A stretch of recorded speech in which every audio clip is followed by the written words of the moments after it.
Of course, the final boss on Tyrannical, but these teams just have so much struggle with the Just Hallis room, so we'll have to see what they do as both teams right out the gate. No surprise, of course, seeing the double rogue comp here, getting that mass stealth up right away and heading over to the Sand Queen. I'm actually a little bit disappointed that we don't see something special comp-wise coming out of Big Money Crab, because in the time trials they actually played Hunter and Demon Hunter, which we don't see at all, basically. So a bit disappointed, because usually Tol Dagor is one of those dungeons where you see different classes come out, if at all. We saw Elemental Shamans, we saw Mages. So, oh well, both of them playing normal comp, so we'll see how they're doing. We see Big Money Crab actually just deciding not to pull the Sand Queen here, just dealing with some trash first, which is usually a live strategy that happens on live servers a lot. Yeah, especially you try to kind of make room, really. You just try to account for some error that players might get a bit too close to that trash and proxy pull it by accident. But Big Money Crab certainly already starting to move pretty slow as they grab the parasites that patrol nearby as well. 66% on the Sand Queen already. We do have that Bloodlust rolling for buff Warrior Nerf Rogue, which teams often save after that first upheaval.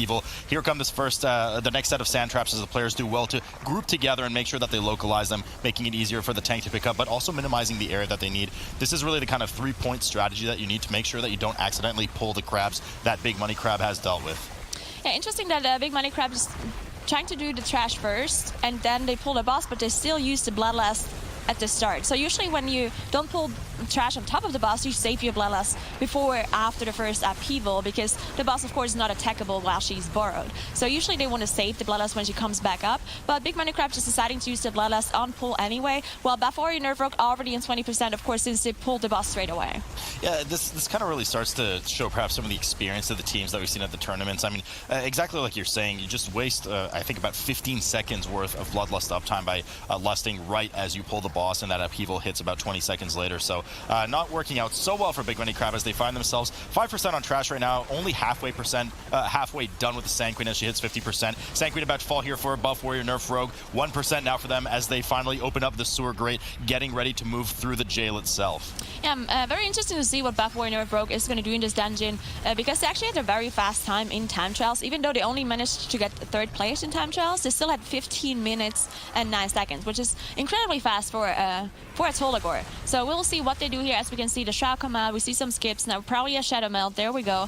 And now they're going to open some cages. I don't think there's any trash that they're going to be pulling here. They most likely just skip it with Devil Sab and then go up into Just Hallis room. Yeah, we usually see teams try to kind of proc their first reaping somewhere around Just Hallis with the 20%. We've seen some strats with Method and A, I think, as well, that they've dealt with their second reaping near that area. So they're just going for a more cannon-heavy strat, from buff Warrior Nerf Rogue, as indeed they do pop the Shroud and head right past the Soul Speaker trash, get the Arsonist sapped as well, which of course is that true CC, so you can kind of run right through the mob and not aggro it. Ching just takes a little look around the corner, making sure nothing got pulled as they prepare to deal with the trash on Just Hallis floor. They did actually pull the Arsonist from behind them, needing it for their precious percentage to make sure that they pop that first reaping at the right time.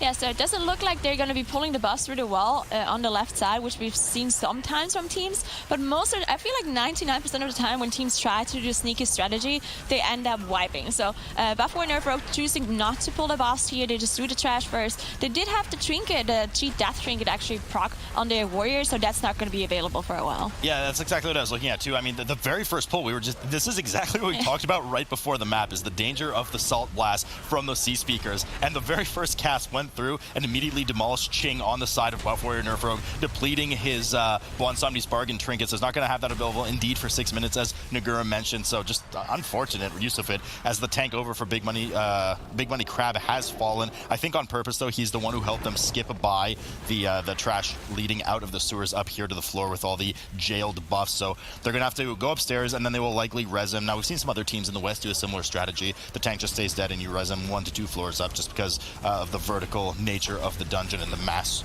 range of that mass res. So here comes the res on them, and they'll be prepared to go to the floor that buff Warrior Nerf Rogue is now at 14% trash on.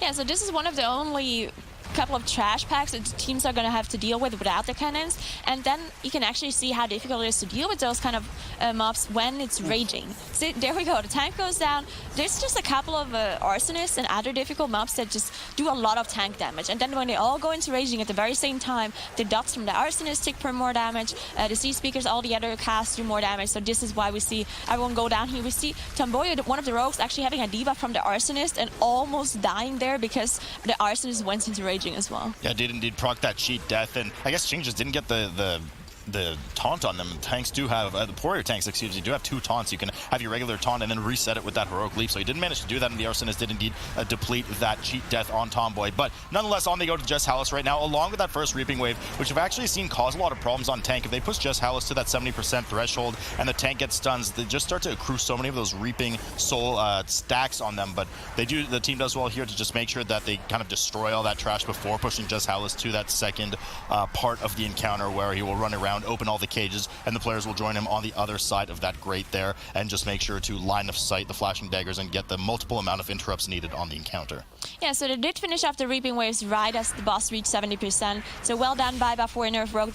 No problems at all with the Reaping Wave. Now we can see Jess Hallis opening those cages. Now you see explosive spawning as well while he's going around. But there's actually a lot of angles where you can line of sight. And explosive does not damage you if you're on line of sight. So that's what they're doing. They're going around making sure they're not getting hit by any of those explosives spawning in the back. And now when the boss is going to be in position, they're going to make sure that they get all the interrupts on Bobby and on the boss at the same time. Yeah, so the boss has multiple interrupts, as does Bobby. Will actually stun a player until it's interrupted. Now, the big thing here is going to be making sure that they tend to the explosives well on top of it. There's no trash as they pre-cleared the floor. We do know we have that Raging Affix, as we mentioned earlier, that does increase trash damage by 100% once they go below that 30% threshold. And of course, we can see the teams babysitting all the explosives spawning everywhere, as 3 of them spawn, and one of them does go off and hits Tomboy. The rest of the team was line of sight here for Buff Warrior Nerf Rogue, but they do manage to kind of escape any damage that would do, as Jess Hallis drops to 20% for Buff Warrior Nerf Rogue. Big Money Crab only now dealing with their first Reaping Wave, haven't even pulled the boss yet. Yeah, to be fair, Big Money Crab is playing everything a little bit slower, a little bit safer, and I'm not going to blame them for their strategy here because, again, in the time trials, they were 7 minutes slower compared to Buff Warrior Nerf Rogue. So it's gonna be a tough game for them, a tough map for them. So just playing it safe and hoping for Buff Warrior Nerf Rogue to make a mistake is probably the way to go for them. As their tank unfortunately goes down, they do have a Battle Rest available, so they might be able to recover, but one of the Windwalker dies as well. Their Rogue is very, very low, so they might have a problem here as the damage dealers just fall over and over. Yeah, I mean, just huge problems coming in. Both Rogues have procced their cheat death, and the Windwalker is face planted on the ground. No Battle Res available for those 3 minutes right now, as the Windwalker just isn't able to contribute to the damage in there. I think there's actually still some Reaping Wave left over as well on top of the trash that they pulled. Finally, some of the water domes go out from the Sea Speakers. This is absolutely disastrous for Big Money Crab right now because they're not running any Blood Elves or offensive Dispels right now. So if those water dome casts get out, there's a huge amount of absorb on all the trash surrounding it. So somebody missed their kick. Might have been the Windwalker, who of course can't kick because he's dead on the ground right now. So nothing but trouble here for Big Money Crab. So hopefully it does seem that they've managed to stabilize right now, as Buff Warrior Nerf Rogue has run up to the next floor as quickly as possible, crowded all the trash in the gateway, and started their cannon barrage on them. Yeah, so Buff Warrior Nerf Rogue, no mistakes from them so far. We do see the cheat death proc from Marito here, but he's alive, of course. He's a rogue, so he's not going to die so quickly. But yeah, Buff Warrior Nerf Rogue is doing so much better. They're so much faster. They only had 1 tank death so far. A couple of cheat death procs, but that doesn't necessarily mean that they're going to die. So we see the rogues here in the cannons, of course, getting rid of the mobs and also with dealing with the Reaping Waves at the same time. They proc their 40% plus 60% Reaping. We see the tank go down, so they... Oof. Oh, we see the Rogue go down too, and down Rogue. This might be a full wipe as they don't have a Battle Rest. I'm sorry, what were you saying about Rogue not dying so easily right now? As a full team wipe comes here for Buff Warrior Nerf Rogue right now. All those Risen Souls are just going to remain throughout that cannon area. They have an absolutely massive aggro radius. So the team, what they're going to try to do likely is try to run up as quickly as they can to that cannon, as opposed to fighting them one by one and just try to resume. But you can already see the Risen Souls pouring through the door here for them, trying to recuperate right now, as Big Money Crab is dealing with Jess Hallis at 82%, dodging their first Flashing Draggers by line of sighting it on the side there behind the pillar, and they will be pushing that second phase. Buff Warrior Nerf Rogue pretty substantially ahead at this point, and the death difference between the two teams only 3, but I mean, a bit of sloppiness. And, you know, we were assuming it was going to be Jess's room, not the cannon area, Nagura.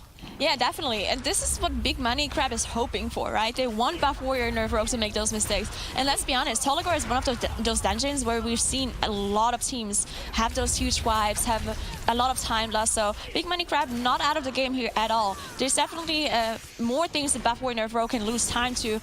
We've seen wipes on the last boss even multiple times. So everything open here still in this game. Buff Warrior Nerf Rogue, of course, back into the cannon area here, dealing with the rest of the trash.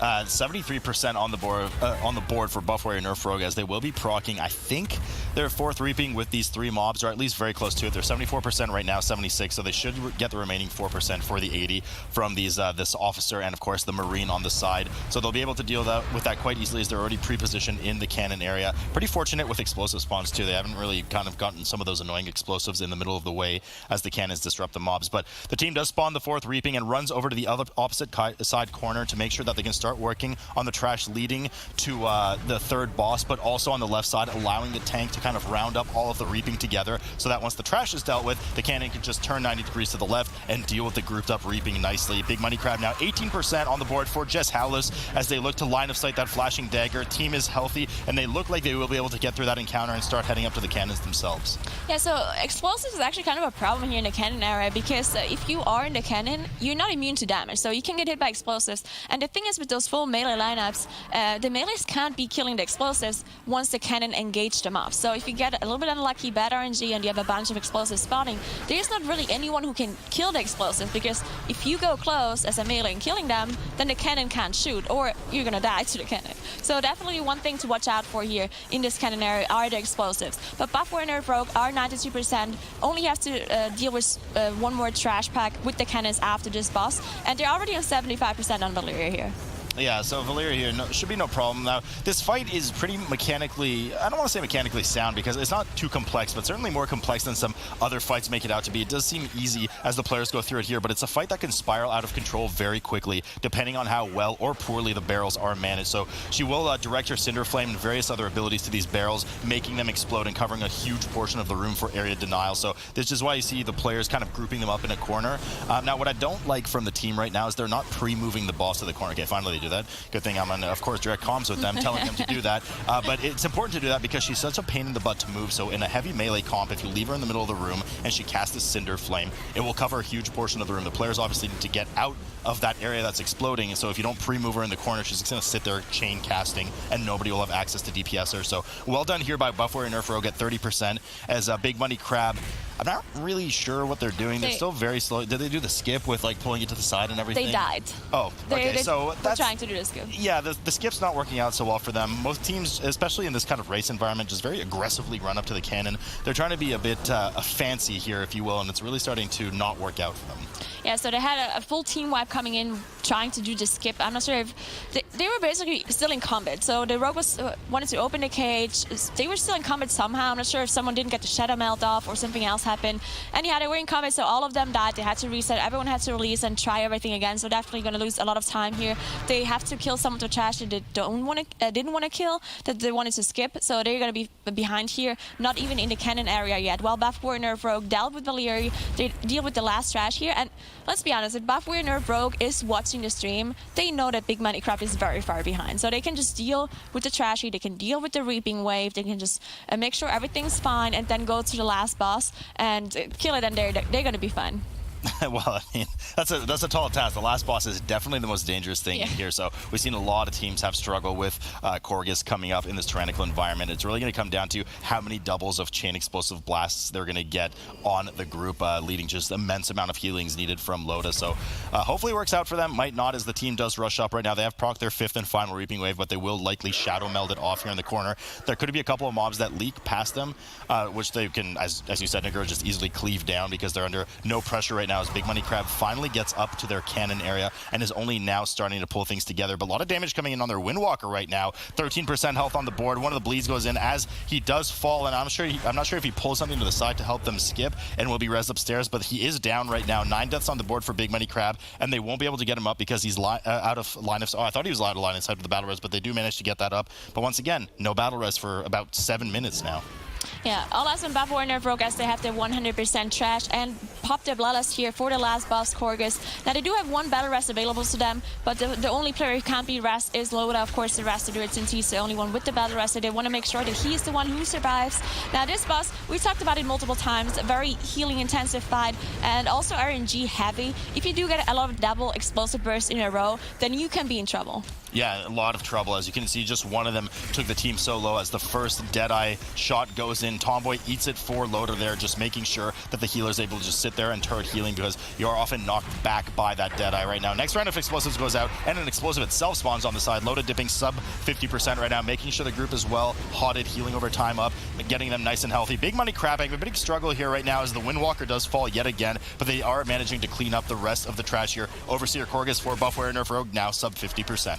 Okay, so they didn't get any doubles so far, so Buff Warrior Nerf Rogue a little not too bad RNG so far. Now the boss already on 40%. They do have a lot of single target damage, especially the tank doing a lot of single target damage. 21k DPS for work, quite a bit of DPS coming out here from Ching on Buff Warrior Nerf Rogue side. And let's see this double. Okay, so now we have the first double coming out for Buff Warrior Nerf Rogue. Let's see if Loda can heal the damage. You know, there was almost a tone of excitement in your voice there, Nagura, as a very difficult moment came up for the team right now. Not really sure if you're cheering for the team or Overseer Korgus here. Nonetheless, they do manage to heal through it. Now, the first double, perhaps even 2 in a row, isn't too bad, Nagura, but it's once they start hitting too many in a row, you just start to run out of resources, and even mana starts to become an enemy for you. But at 14% now on the board for Buff Warrior Nerf Rogue, they should be able to kill this boss. Frankly, even if the healer falls, they'll be able to just kind of whittle the boss down. So Buff Warrior Nerf Rogue right now, sub 10%, and they're looking to close out their first game. Yeah, definitely. Very well played by Buff Warrior Nerf Rogue. They did have 6 deaths, so a little bit of sloppy play, but in the end, they just played safe as they saw they were so far ahead. Now their time trial times is 15:09, and now they're 16:30. So for sure, it can snowball into it, but a lot of the damage, especially on the first boss, Nagura, is just burst damage. I mean, if you're going to get hit by it, you're probably dead and not snowballing, but certainly the second, third to a certain extent, and fourth boss, I'm worried about the Grievous there with the Unbound A-Bomb, but we'll have to see when we get there. As Big Money Crab, really aggressive pull here at the start.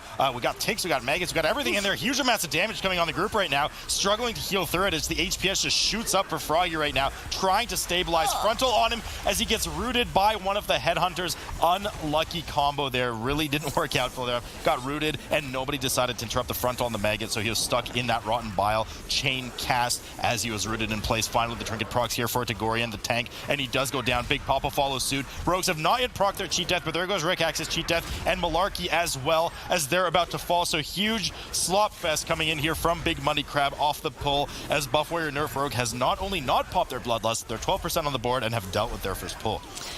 Okay, so this is not going to this is not going too well for Big Money Crab here, unfortunately. One thing to note here that they did change up their setup. Instead of the Windwalker, they are running the DK, the Big Papa, of course. Now, this very first pull not going too well.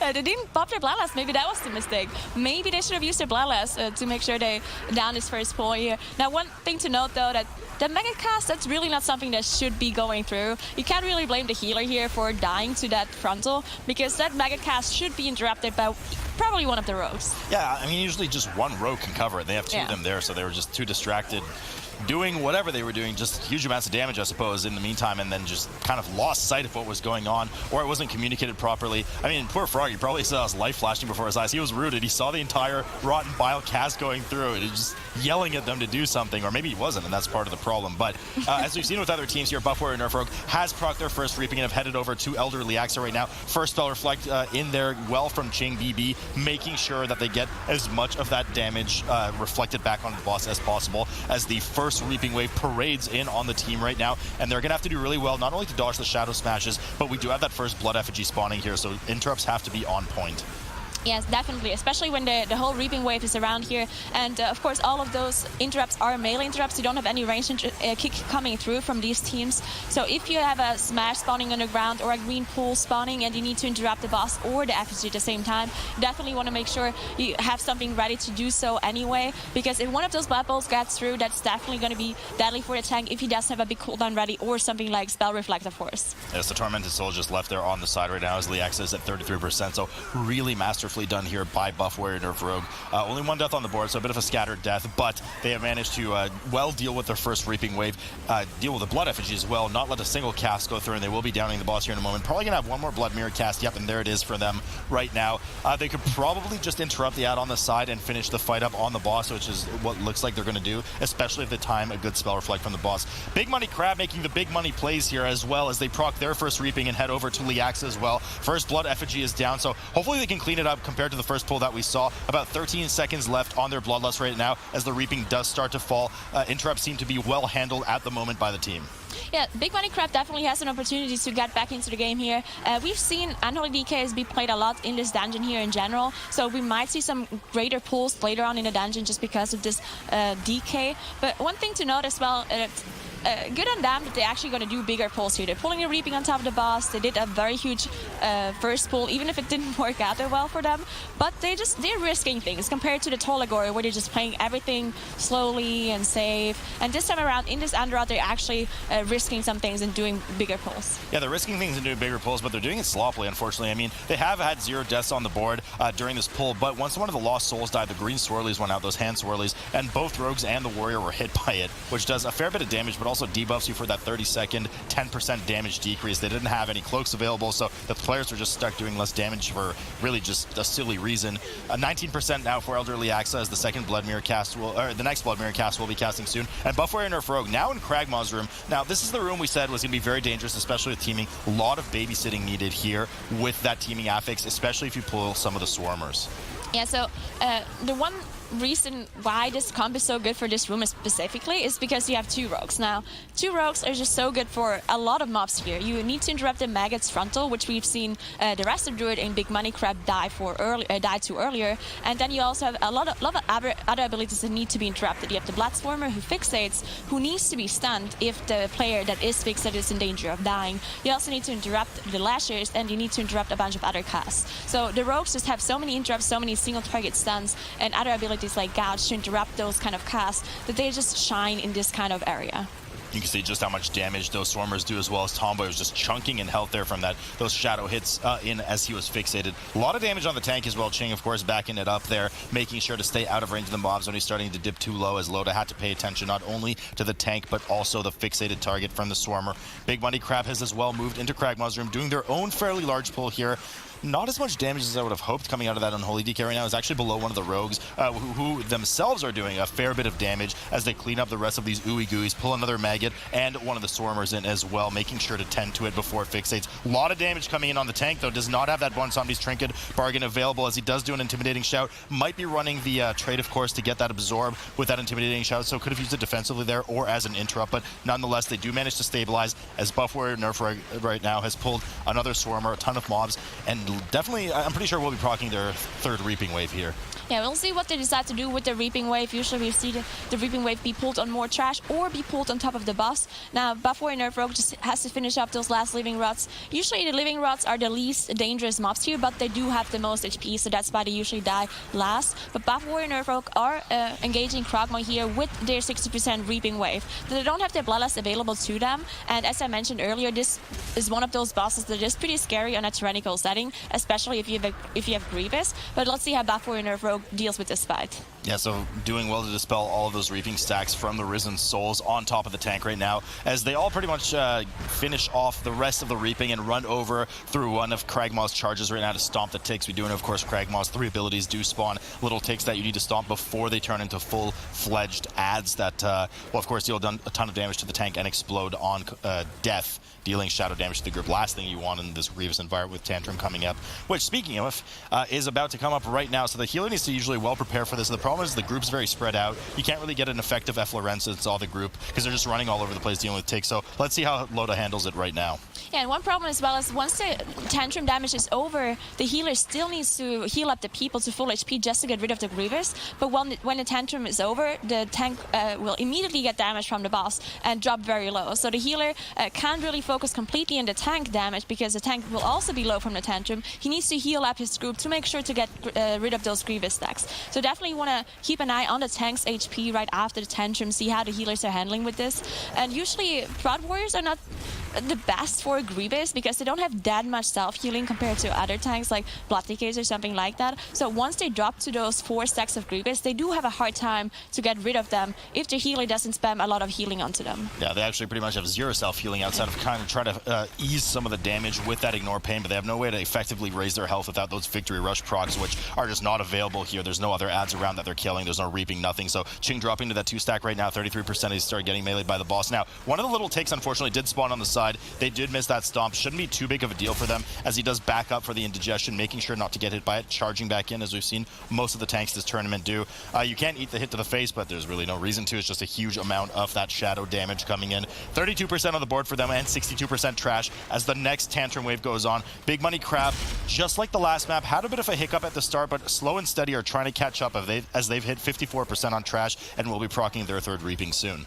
So one thing to note about Kragma as well is that in between the tantrums, his abilities are random. It could start with a charge or it could start with a frontal. Now, if the boss starts with a frontal, then the time in between the tantrums is shorter than if he starts with a charge. Because if he starts with a charge, he does 2 charges and 1 frontal. If he starts with a frontal, he does 1 charge and 1 frontal. So this time around, they're actually being lucky and they get a charge first, meaning they have more time before the next tantrum starts.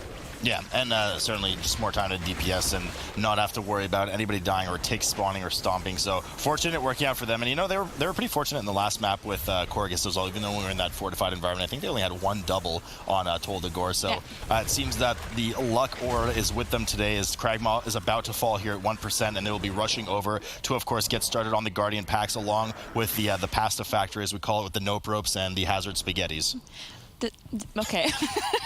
Okay, we see a shot coming out here as they self-pass these mobs. They're either going to do a bigger pull because we don't really see teams skip these skeleton packs because they just give a lot of count and they're very efficient to kill. So we see them pull the spaghetti noodle, as Settles likes to say, with the 2 skeleton packs on top of each other. Now, one thing to watch out for here is, of course, you need to interrupt the danger noodle because it constantly casts an AoE bolt that if it's not interrupted, it goes through, does a lot of AoE damage to everybody and applies the dot 2. And then you also have the death speakers, which constantly need to be interrupted because they do a raised death cast, summoning another guardian if it's not interrupted. And they also cast a wicked frenzy, enraging one of the skeletons around them, dealing a lot of damage to the tank if it goes through.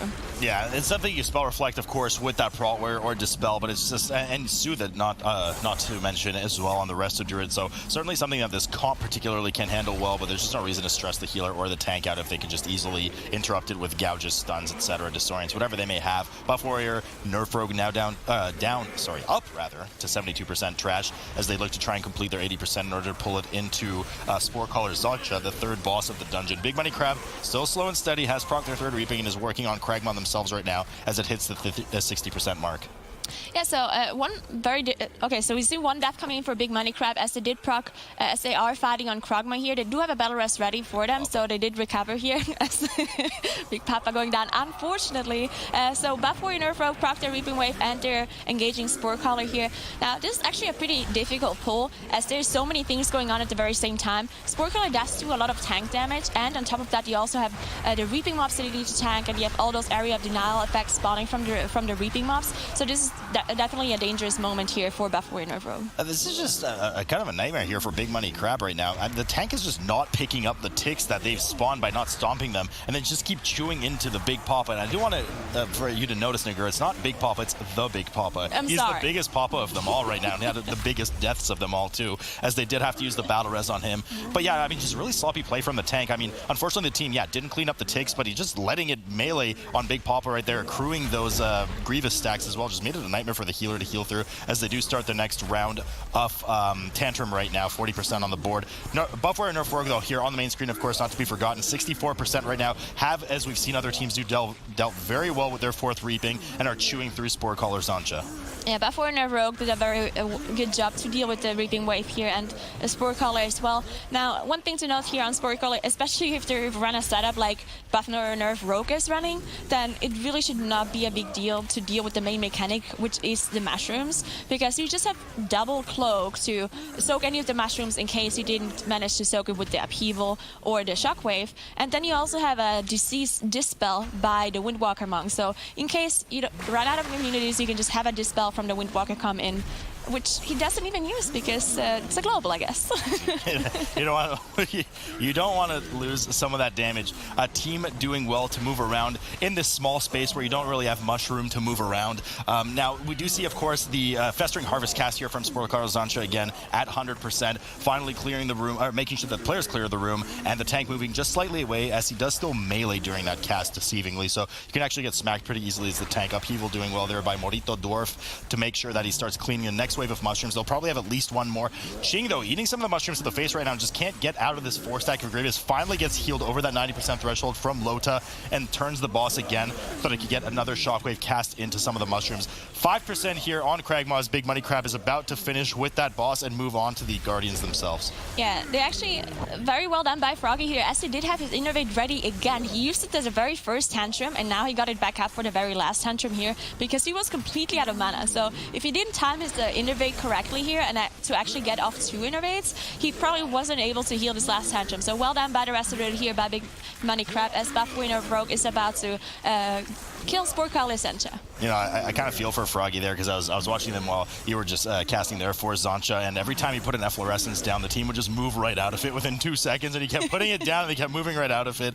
So that could be quite frustrating, I imagine, for the healer. Buffware Nerf Rogue has down Sporkcaller Zancha here and is stealthed over to the next round of Guardians, which I expect that they'll pull with some of the Corrupted on the side and perhaps the Defiler as well. Usually a fairly large pull is done here by the teams now. We do have one of those delicious Danger Noodles on the side in the teaming affix here, so they decide to group up the Guardian, and here comes indeed the Corruptor and the Defiler on top of it. So a lot of damage that's going to come in on the tank, and a lot of babysitting needed in terms of interrupts on that Defiler, at least to a 2-person rotation.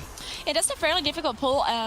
We usually see the Danger Noodle go down first and then pull the Corruptor on top, because this Corruptor is spawning those tentacles, as you can see in the 4, and also doing the frontal fear that you need to dodge out of. As you see, the cheat death actually proccing from Tomboya here, but he did recover. Now, one thing to know when you have this Corruptor on top and you also need to interrupt the Danger Noodle, the Noodle doesn't move, right? It's just standing there and you can't move it anywhere. So if you have to interrupt it all the time and you get those tentacles spawning right next to it, you kind of have a problem, right? So this is why you usually see them killing the Noodle first and then pull the Corruptor on top. But Buffware Nerf Rogue not having any deaths here, so well done by them.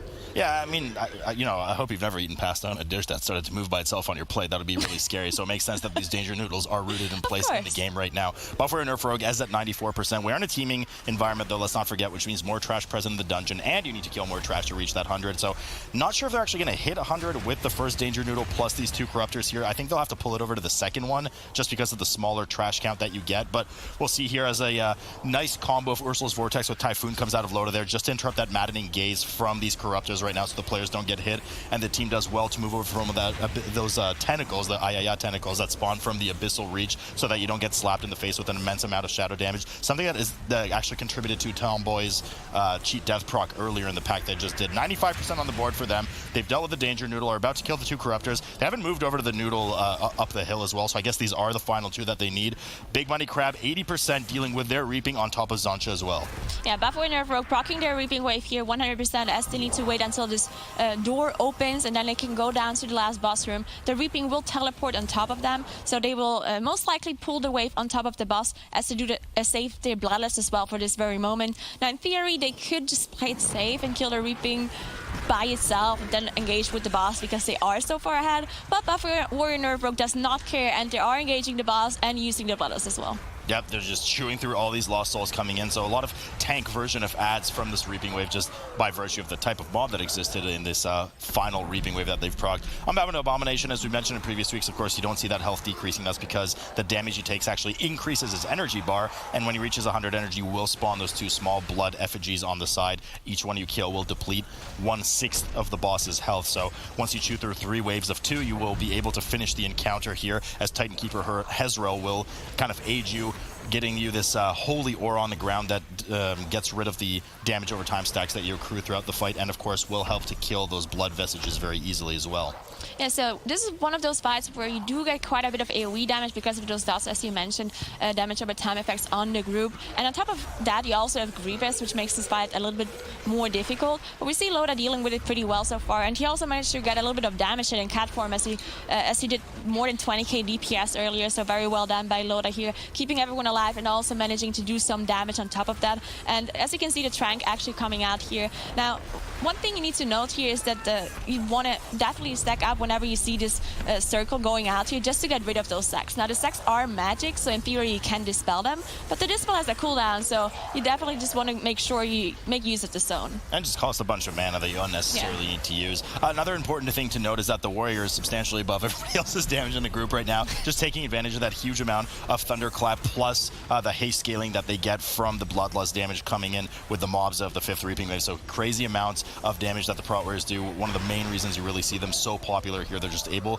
to support the group so much and help just kill things so much faster. Sport Caller's Launcher down to 35% right now for Big Money Crab. Will take an absolute Christmas miracle for them to win this map at this point. They're just so far behind as Unbound Abomination has dealt with they're waiting to spawn the last wave. They've dealt with the second wave of Blood Visages. Yeah, Big Money Crab is way too far behind at this point. To be fair, they didn't have a lot of huge mistakes except on the very first pull where they lost a couple of people. Otherwise, they did have a death here and there, but they did have battle rests ready, so didn't lose too much time. So it's just their strategy, and everything else also just being a little bit slower. Maybe damage slower, less efficiency, worse strategy or worse route coming in for Big Money Crab here. So definitely need to improve a little bit if they want to win in the lower bracket. But let's be fair, Buff Warrior Nerf Rogue also a very good team and a veteran team. As their Monk actually goes down as I say that.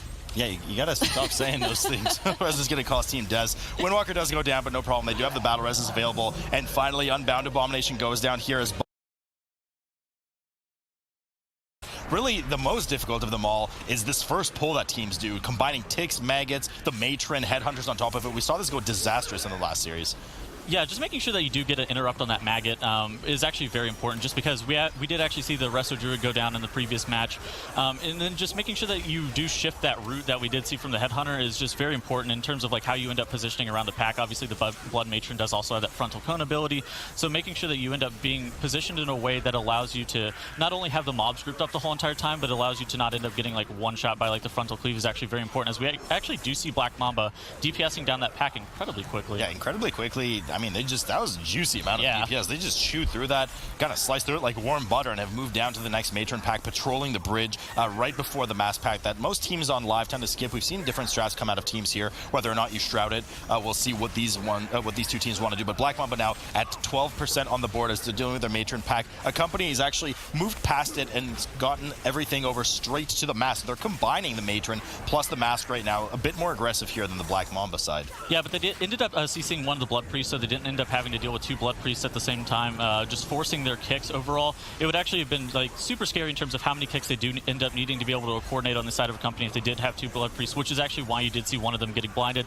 You actually do see that Ring of Peace coming out for the side of Accompany in order to be able to kind of bump the mobs away, while on the side of Black Mamba they're just DPSing down this priest, or this mask pack right here just by itself. So it looks like the Black Mamba actually did kill the priest first and then move the rest of the Matron pack on top of the mask. You certainly do want to deal with two priests at the same time. They do have that Darker Constitution, as you mentioned a few times, that does heal a random. It was actually detrimental to one of the West teams, if I remember correctly. They had the mask get healed to full and then ended up wiping on the pack. But no problem for the two teams right now, neck and neck, as they proc their first Reaping Wave. Black Mamba tags Elderly Axa first, getting that spell reflected on her, and pops that Bloodlust 5 seconds later, We see Accompany do the same thing. So only 3 or 4% separating these two teams right now as the Reaping pack rains in down on the groups. Yeah, you actually did see the Prot Warriors both jumping in, making sure that they were the first person to pull Elderly Axa, getting threat on it so that they could actually get their spell reflect on cooldown very quickly. We've seen teams in the past getting their Reaping, like whenever the Reaping ends up meleeing while you do have spell reflect up, it'll end up reflecting off the dot. So making sure that you end up either getting that Reaping off of you, or you end up just getting a pretty safe spell reflect back on the Elderly Axa or the Blood Effigy is very important.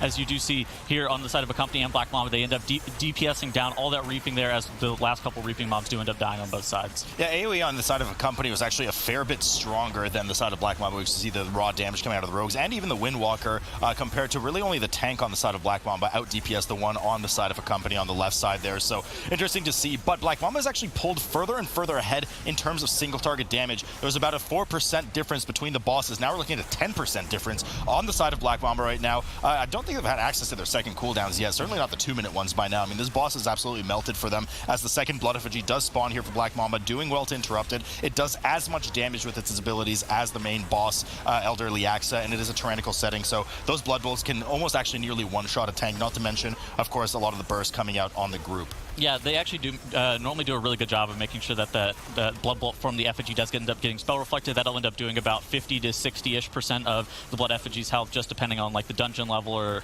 the affixes or whatever else.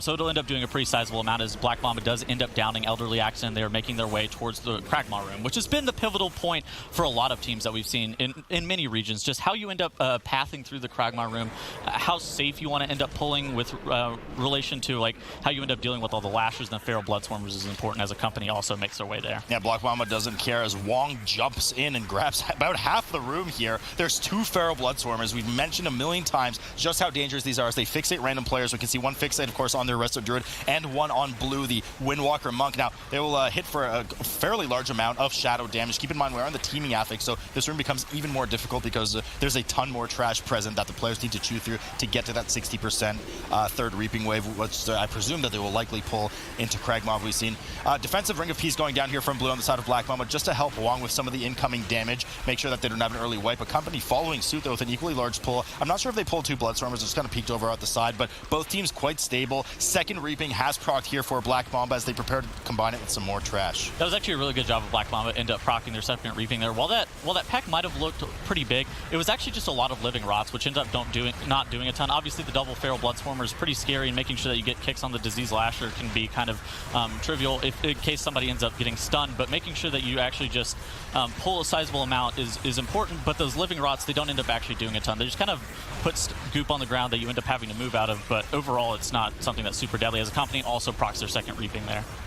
41% now for Accompany as they kind of back up with the Reaping. Bit of danger here coming on for the tank of Accompany right now. Just a lot of damage, not only with the 4 Grievous stacks piling up, but also just desperately trying to dispel every 8 seconds from Lexi there. Just huge amounts of damage from the Reaping Souls, but it looks like they've managed to stabilize as Black Mamba is 45% now, downing their last Maggot and Lasher, and then moving over to what I presume will be their final pull before proccing that third Reaping. They do get a Shroud in, I suppose, to kind of help them position in a much better space between all of the mobs, just to make their pull easier here. Yeah, you actually did see Accompany end up CCing that Death Speaker whenever they ended up pulling those reanimated Guardians and some of that trash into that Reaping there. And the reason for that being is that the Death Speaker ends up casting a Wicked Frenzy on one of the reanimated Guardians, and that'll put a pretty big dot on your tank if that does not get soothed off or an Enraged Dispel of sorts. In addition to that, it also does have a required kick in that Rise Fallen, so making sure that they were just taking it a little bit slower, making sure that they didn't have to instantly pull that mob into that pack there. A lot of damage coming in on Hanks right now from Black Mamba right now as both of the Lashers are both of the Bloodstormers are fixated on it, so you can just see how much damage it does as the Cheat Death did proc. Finally, they managed to down one of them, and the Fixate has turned over to Blue right now, who hopefully has his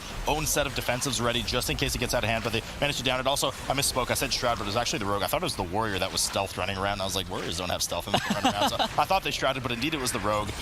So no Shroud from them, but nonetheless, they do have 2 available later if needed. Black Mamba has pulled their third Reaping Wave, as we see most teams do, right on top of Kragma right now. Want to make sure that, of course, they get rid of this as quickly as possible. You don't want to have that spill over into that first Tantrum phase. Yeah, the reason that you don't want it to have to spill over into that first Tantrum phase is that Wong's survivability actually becomes very scary if that Reaping does end up being alive for too long. You actually do see a really good Ring of Peace come out from Blue on the side of Black Mamba. You've actually seen really good Ring of Pieces on the side of both teams here over the course of the whole entire instance, making sure that they're able to keep those Feral Bloodswarmers off. You actually didn't see it up in order to be able to keep Hanks alive, and that's why he ended up proccing his Cheat Death, as Black Mamba does end up dealing with that Reaping, while Accompany here dealing with the Reaping of their own, while they have also engaged Kragmaw. Those Ring of Pieces, of course, world first material right there as Accompany right now dealing with Kragmaw here, getting ready for their first Tantrum as well. 75% on the board for Black Mamba as their first Tantrum finishes up. They run around stomping all it takes, making sure not too much spawns for the players in the tank to handle. Of course, you don't want those extra bleed stacks on the tank, plus the stress of the shadow explosions on the group when they die for the healer to have to deal with, which can pretty easily spiral out of control and snowball into that Grievous effect. Charge going to the ribcage there on the side of Black Mamba, who is now sitting at 67%.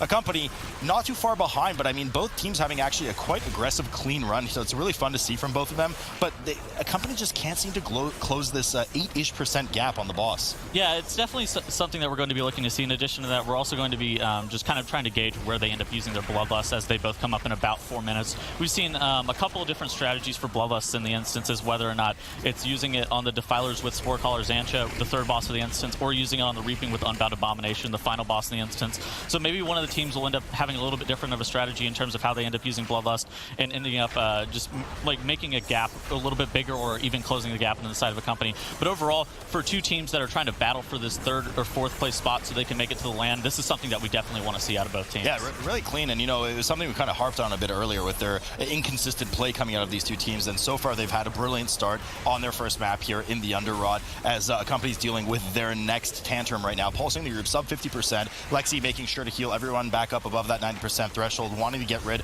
of those Grievous stacks before they get too out of hand, but doesn't manage to do it on the tank, unfortunately. Now, the tank playing a bit more defensive here in terms of trinket use over Black Mambas. We do have the Refracting Prism and the Bwonsamdi's Bargain on the side of Accompany, while Black Mamba's tank Wong is running more of a traditional set of Bwonsamdi's Bargain along with that Vial of Animated Blood that we see most tanks, especially in the West, use, wanting to pump out that extra damage, doing those big pulls on that 1.5 minute cooldown. So a bit more offensive coming out of Black Mamba, and not surprising to see either, because I did comment on the higher amount of damage on Elderly Axa from Wong versus the Prot Warrior on the side of Accompany. Yeah, and overall, I don't think there's actually any difference realistically in the terms of like what the two tanks end up running in terms of trinkets here, just because of how this dungeon ends up working out. We don't see any like necrotic or anything. Of course, Grievous can be kind of scary for your tank sometimes, just because as a healer, you don't end up really wanting to be pumping healing into your tank. You'd rather be DPSing, as you actually do see on the side of Black Mamba, him like almost doubling Lexi's DPS here. So you actually don't want to end up being healing your tank a large majority of the time. You'd rather be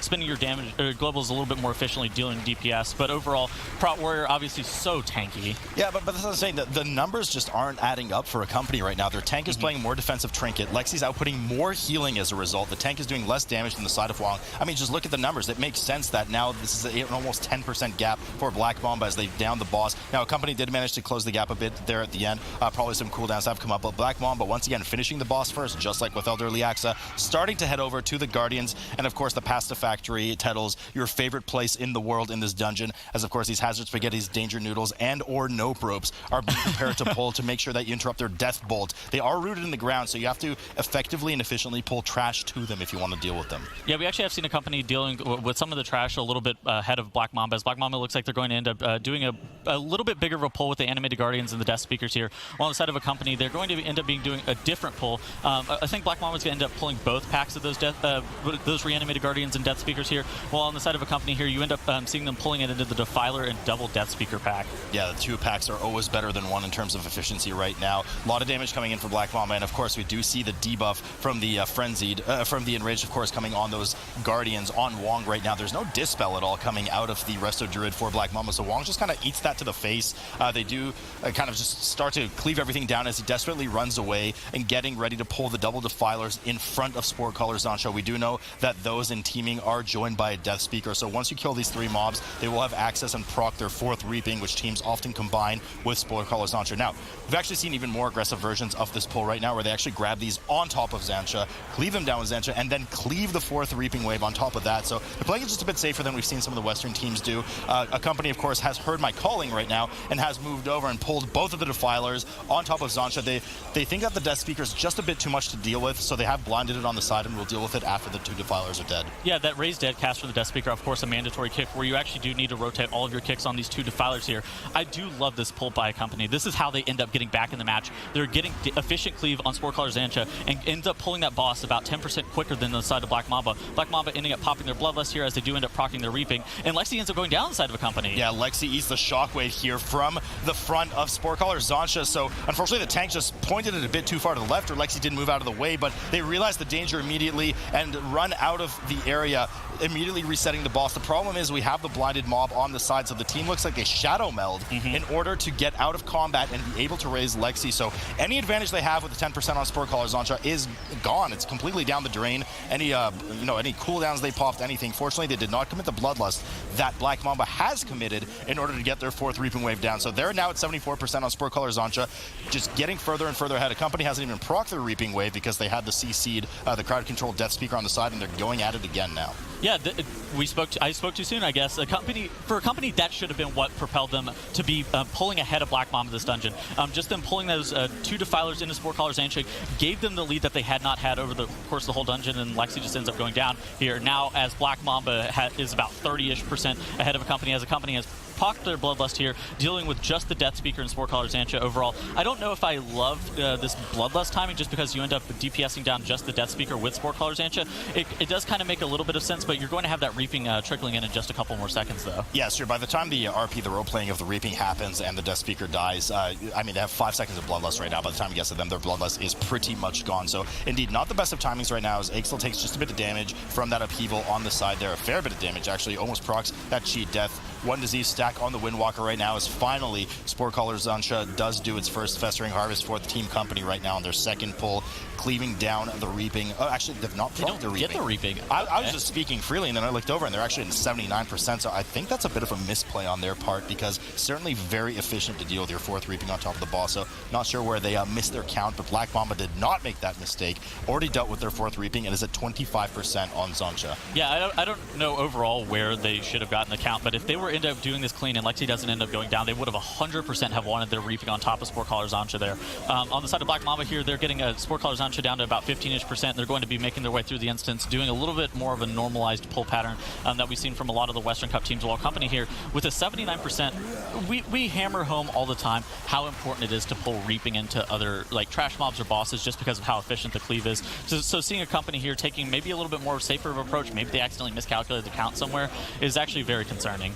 Yeah, it's very concerning. I mean, they're going to need to deal. No matter what they do, even if they proc it at the next Guardian pack with the Danger Noodle on teaming, they're still going to have to sit there and cleave it down. I doubt they're going to be able to kill all of it by the time they finish the pack that Black Mamba's just now about to move to, as they have downed Sporecaller Zansha, third boss of the dungeon. They've dropped a couple of fish feasts, just making sure their players are healthy so the rest of Druid doesn't need to spend the time healing them and then drinking. So mana nice and healthy. We have finally the Shroud that I mentioned earlier going in here for the Death Speaker / Guardian pull on top of the Hazard Spaghetti, of course, on the side here. Now, they're likely to they're likely to pull one of the Corruptors on top of this, along with the Defiler. Indeed, there is the Faceless Corruptor. No Defiler, though, to speak of. Yeah, so one of the bigger reasons that this is actually bad for Company is if they were actually able to Shadow Meld off all the Reaping, it could actually potentially be a decent pull, but you're going to want to be DPSing down that Grotesque Horror, aka the Hazard Spaghetti, very quickly, just because of how the Death Bolts end up casting, how many interrupts that mob does end up needing. So you're going to want to have high priority damage on that mob, and then you're going to end up proccing their Reaping there. You're just going to end up having to deal with it with all these reanimated Guardians and everything, which can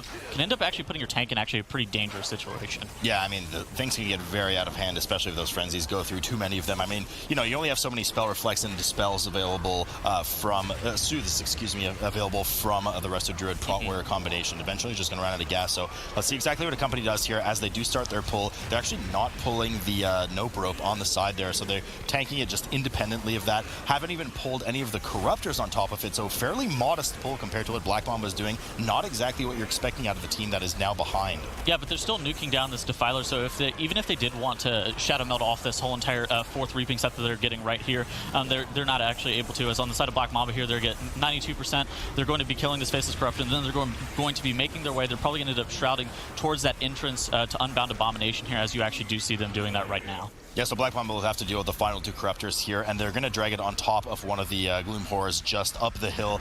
Similar to that we saw in the last map with Buff Warrior and Nerf Rogue do. Pretty similar, and I would say, honestly, kind of standard strategy coming out of most teams in both regions that we see in this dungeon, even with the teaming affix.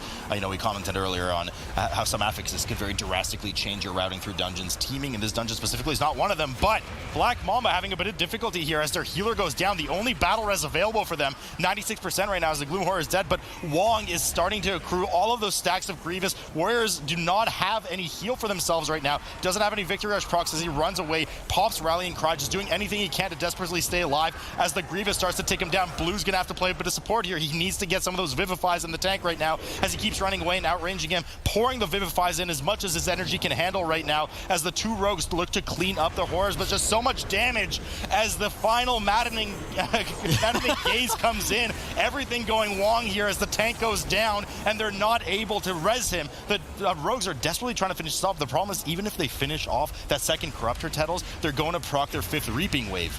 Oh my goodness, yeah, that's actually so bad. So they're going to, like you said, they're going to end up procking their 5th Reaping Wave. Okay, so it looks like Blue was maybe able to Shadow Meld and get out of combat.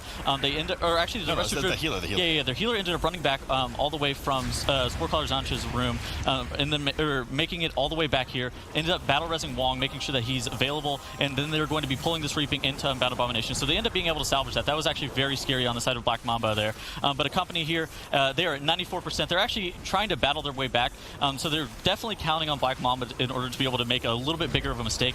We would actually need to see multiple deaths here. Maybe the healer end up going down. They'd have to wipe to Unbound Abomination for a company to be able to catch up. But they are still in a position to where that could happen, but it's highly unlikely. Yeah, I mean, you know, Accompany has the favor of, I guess, an extra death, so 5 seconds on the board, plus a second battle rest should they need it. I mean, if they need their battle rest at this point, it's probably going to be over, but they've just now finished their 5th Reaping with the trash needed to proc their 5th Reaping and are heading downstairs. They're certainly a fair bit behind Black Mamba beyond the 5 seconds that are allowed because of the 2 deaths that Black Mamba just accrued right now. A lot of damage coming in here for Hanks right now on the side of Black Mamba as he managed to get healed up, but of course, this boss can actually snowball very quickly out of effect just because of the natural damage over time that stacks up on the boss, along with Grievous snowballing in. So a lot of attention needed from the healers here as the group makes sure to point that frontal breath in the correct direction so they can keep moving in a circular pattern around the room and bait all of these spores coming in. Now, we keep talking about warrior healing and victory rush procs. This is certainly Tettle's a fight where they can take advantage of that. Yeah, especially with it being Grievous. A lot of the time, basically, whenever you DPS down a mob or you get the killing blow on a protection warrior, you end up getting a proc of the victory rush heal. And so you do see those rotting spores on the side of Black Mamba's screen right here. If the warrior ends up using Thunderclap or any other ability, he'll end up one-shotting those spores and he'll get a free victory rush proc in order to be able to keep himself topped for prolonged periods of time. As you actually do see both tanks here doing about in the range of 12 to 15k HPS, making sure that they're always out of Grievous. So that actually ends up allowing your healer, it allows it to do a little bit more DPS, as you actually do see both healers here doing about 10-ish k DPS, just because they end up not having to end up healing the tank out of Grievous. Prot Warrior, not always the best self-sustained just because of how much throughput healing that they have. They're not like a Blood DK or anything. They can't top themselves out of Grievous. No, certainly more of like a freeze your health rock tank, so to speak. You know, just excellent with mitigation and slowing down damage income, but cannot do many things really to raise their effective health in the moment. So a lot of babysitting needed from the healer right now, which is exactly what those 2 Resto Druids are doing. Black Mamba now, the problem is we've seen throughout the entire map that Black Mamba, you know, 1-to-1, just apples to apples, have had the superior single target damage on the bosses, and they're showing it here right now as Abomination has spawned the second round of Blood Visages down to 33%, and they're just pulling a bit further and further ahead. We saw it on all the previous bosses. They were finishing by an extra few percent as to where they started versus Accompany. I think it's also something to do with how the rogues maybe end up DPSing on the side of Black Mamba. So you actually do see one of Black Mamba's rogues actually doing less DPS than Blue, but I think if he's actually just kind of passively cleaving with Blade Flurry and actually not just dumping too much AoE damage into all of those adds, he could actually just be pumping it all into the boss. We've seen this a lot from like Windwalker monks and stuff like that, as opposed to like trying to steal some of the AoE away from other classes. They're actually just focusing purposefully on single target and just kind of getting passive cleave, as you actually do see the last couple of Plague Amalgams here coming out for Black Mamba as they do take this match. Despite a couple very avoidable crash, something that will certainly limit teams. But Black Mamba doesn't care as they do a 9-pack pull here, or just at the start, a 9-mob pull with 3 packs, just both teams doing the same thing. Now, it is certainly more modest than what we've seen teams do in the past. Usually, as Jack mentioned, the entirety of that 20% first reaping is pulled within 1. But mob to watch out for here is that Enforcer. It has a fairly larger health amount than the other mobs. Yeah, it also does a lot of damage to your tank, so bolstering it up, and then your tank is not actually able to face tank it at all once it does in fact get bolstered here. As you actually do see both sides on the side of Accompany and Black Mamba here, the tank's looking to kite out the rest of the mobs as Accompany just gets down the pack a little bit quicker, making sure the mobs are grouped up just a little bit longer as they do make their way towards Sky Captain Crag here as they pop their Shroud. 14% for both teams, shrouding straight through the middle here, looking to pull the double Enforcer and double Mastiff comp here. Massive amounts of damage is going to come in from those. Now, the problem with these Mastiffs is they seem very kind of just really not very dangerous, quite tame, but they are, because they do enrage themselves, increasing their physical damage output by 50%, and they have a substantially lower amount of health than do the Enforcers, so you just have to leave them alive for so long. Fortunately, they do have Soothes coming out of the Resto Druids, should they play those properly. Enforcers now starting to shattering throw the tanks around the arena, one of my favorite abilities in the entire game. Yeah, it's actually really obnoxious, especially as a tank, to get like lobbed around. It also like makes sure mobs end up not getting grouped up significantly just because of how you do end up getting thrown. So this is like another reason that you wouldn't actually be able to do a pretty big pull coming into this, because you do end up getting thrown, your pack kind of gets a little bit scattered and the mobs end up getting scattered here, as Accompany does end up proccing their first reaping of the instance here, as Sky Captain Crag is doing his RP and spawning here in just a couple more seconds. Yeah, now we know of course reaping does not follow the rules of bolstering or pretty much any affix, so they are able to spawn that reaping at a slower pace than you'd expect in other Freehold maps, but are able to pull it on top of Sky Captain Craig in this tyrannical setting. Now, Sky Captain Craig, I'm not sure about the status of Eudora. We'll see when we get there, but Sky Captain Craig definitely one of the most dangerous, even though it's the first boss of the dungeon under this tyrannical setting. Just so many opportunities to get insta-gibbed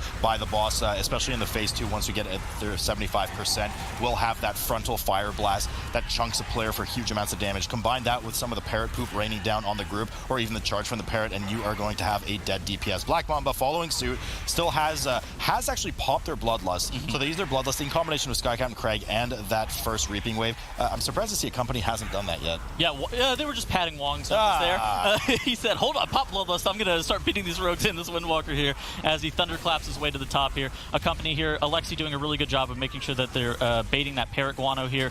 Once the parrot does end up charging across the arena, as you do see on the side of Accompany, it'll end up throwing that guano onto the nearest target. Lexi doing a really good job of baiting it right there. Yeah, no problem with him, as he's just kind of running around in circles in the back, making sure to just stay within confines of the arena to bait what he can, and running along with this continued clockwise circular pattern of the parrot flying above the arena, making sure that he's always the closest proximity target when it's time for some of the poo-poo to rain down on their parade. Black Mamba here, 52% in just a moment on Sky Captain Craig, and Accompany 40%. If I'm not mistaken, Black Mamba actually pulled the boss first. Yeah. By a fair margin.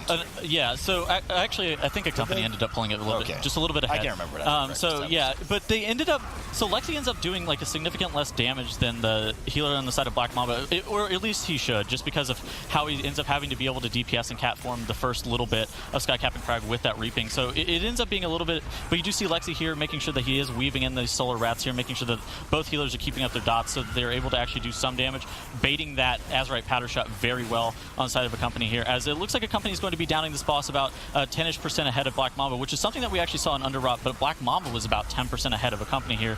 So Accompany is doing a really good job of making sure that they are able to put themselves in a good position. Yeah, I mean, speaking of healing required, you know, especially related to the tank damage income, unfortunately, Hank does actually proc the cheat dead there, so let's hold our horses for just a moment. We see the power of the damage coming in, 16% chunk on the Windwalker on the side of Accompany, just from that fire frontal alone, as the team does well to move out of the way of the parrot one last time. Accompany 6% on the board for Sky Captain Craig. Black Mamba a fair bit behind, about 13-12% that they need to still chew through the boss in order to catch up to Accompany. But I want to mention Tettles, especially coming up with the mass amounts of trash around the captain's area. You know, taking a look at the trinkets of the prot warriors, you know, I always like to kind of dabble around in what the tanks are doing.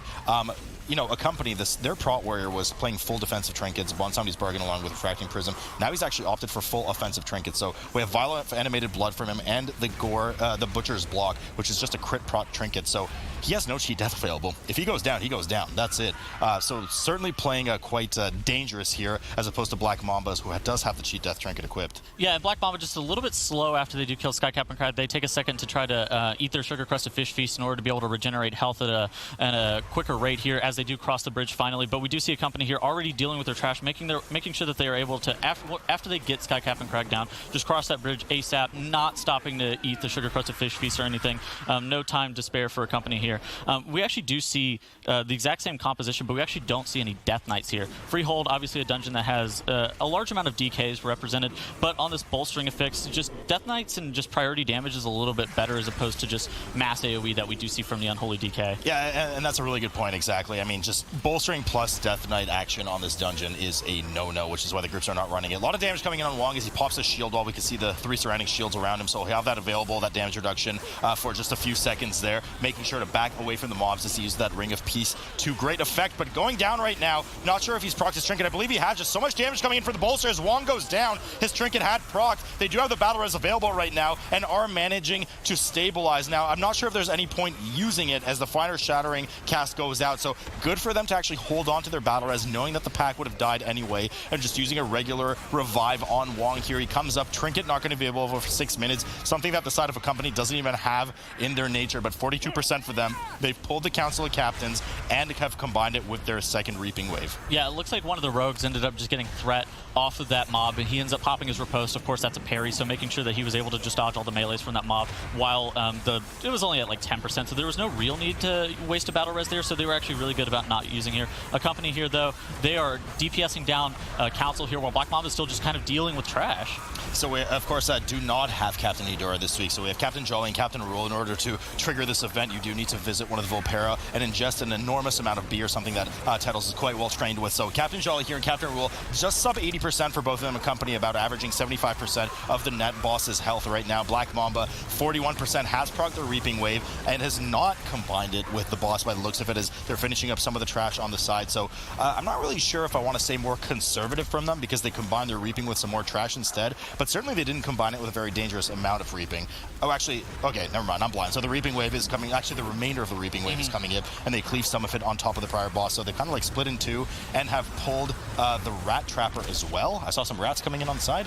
Okay, yes, so yeah, they have the big rat trapper paired off to the side. Of course, those smaller rats end up not bolstering, as they have been changed to no longer give affixes like bursting or bolstering. So that's actually okay in order to be able to pull into that. But making sure that that rat off to the side does need to get paralysis over and over again, or getting blinded or whatever else other CC is available. Because if it ends up getting pulled into Captain Jolly and Captain Rawl, it could bolster it, but not only that, but it could end up trapping your melee, or just like forcing your melee to have to move. As Wong goes down again. Wong goes down. Fortunately, they have the battle res left over from earlier, but he's going to have to get quick aggro on both of the trash right now, both of the bosses right now, but too little too late as Blue goes down. They're not going to have the res available for him. Of course, they just used it on Wong, not available for about just under 2 minutes, so Wong opts to actually reset the bosses and run them out of the arena as he dies on the way out, getting hit, it looked like in the back. Fortunately, the healer here is able to Shadow Meld and res the rest of the members, so they're going to have to restart the boss completely at 48% trash, while Captain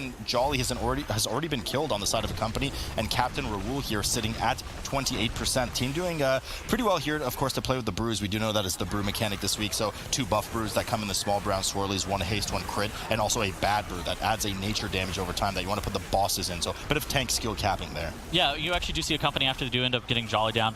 They just end up pulling some of the trash in a roll. Of course, it is bolstering, so making sure that you end up killing the boss before that trash goes down is important, but they are utilizing those damage brews with the haste and the crit in order to be able to DPS down that Harpooner Strapper pack pretty quickly. While on the side of Black Mamba, they just pulled Council of Captains again. That was them having to reset that boss was so bad. Yeah, they weren't too far into it, but I mean, you're absolutely right. They had already chewed through, I think, about 10 or 15 to 20% or so a lot of time lost. Not to mention the cooldowns that they had to commit to the beginning of the pull. Lexi, of course, Kitty stealthing here over to the Ring of Booty right now. Lightning has spawned, he decides to squeeze the hog on by himself as the rest of the team is dealing with some trash, so no healer available here right now on the side of Accompany as he's busy dealing with that event, trying to spawn Ludwig von Tortolen, so any residual damage that comes in will have to be entirely either supplemented with Vivify from the Windwalker Monk or just cool down through. I actually love this from the side of Accompany there, just them, so Lexi ended up running off earlier, spawning Lightning the Pig there, and then he just ends up knowing how many the tank ends up knowing how many cooldowns he ends up needing to pop there,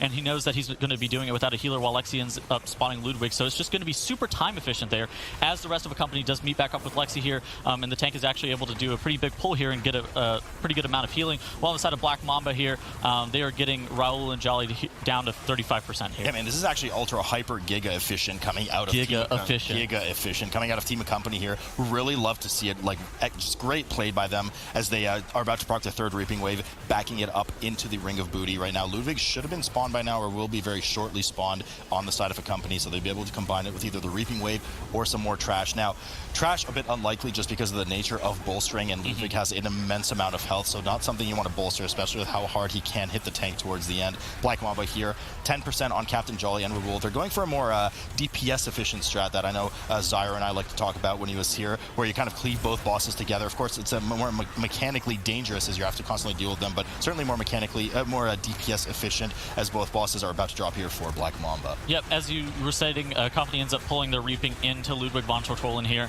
Another giga efficient pull, just making sure that you end up using this Reaping in order to be able to just get passive cleave. Of course, Reaping doesn't normally need to be like the active highest priority damage mobs here, so there's passively using Blade Flurries and some other abilities.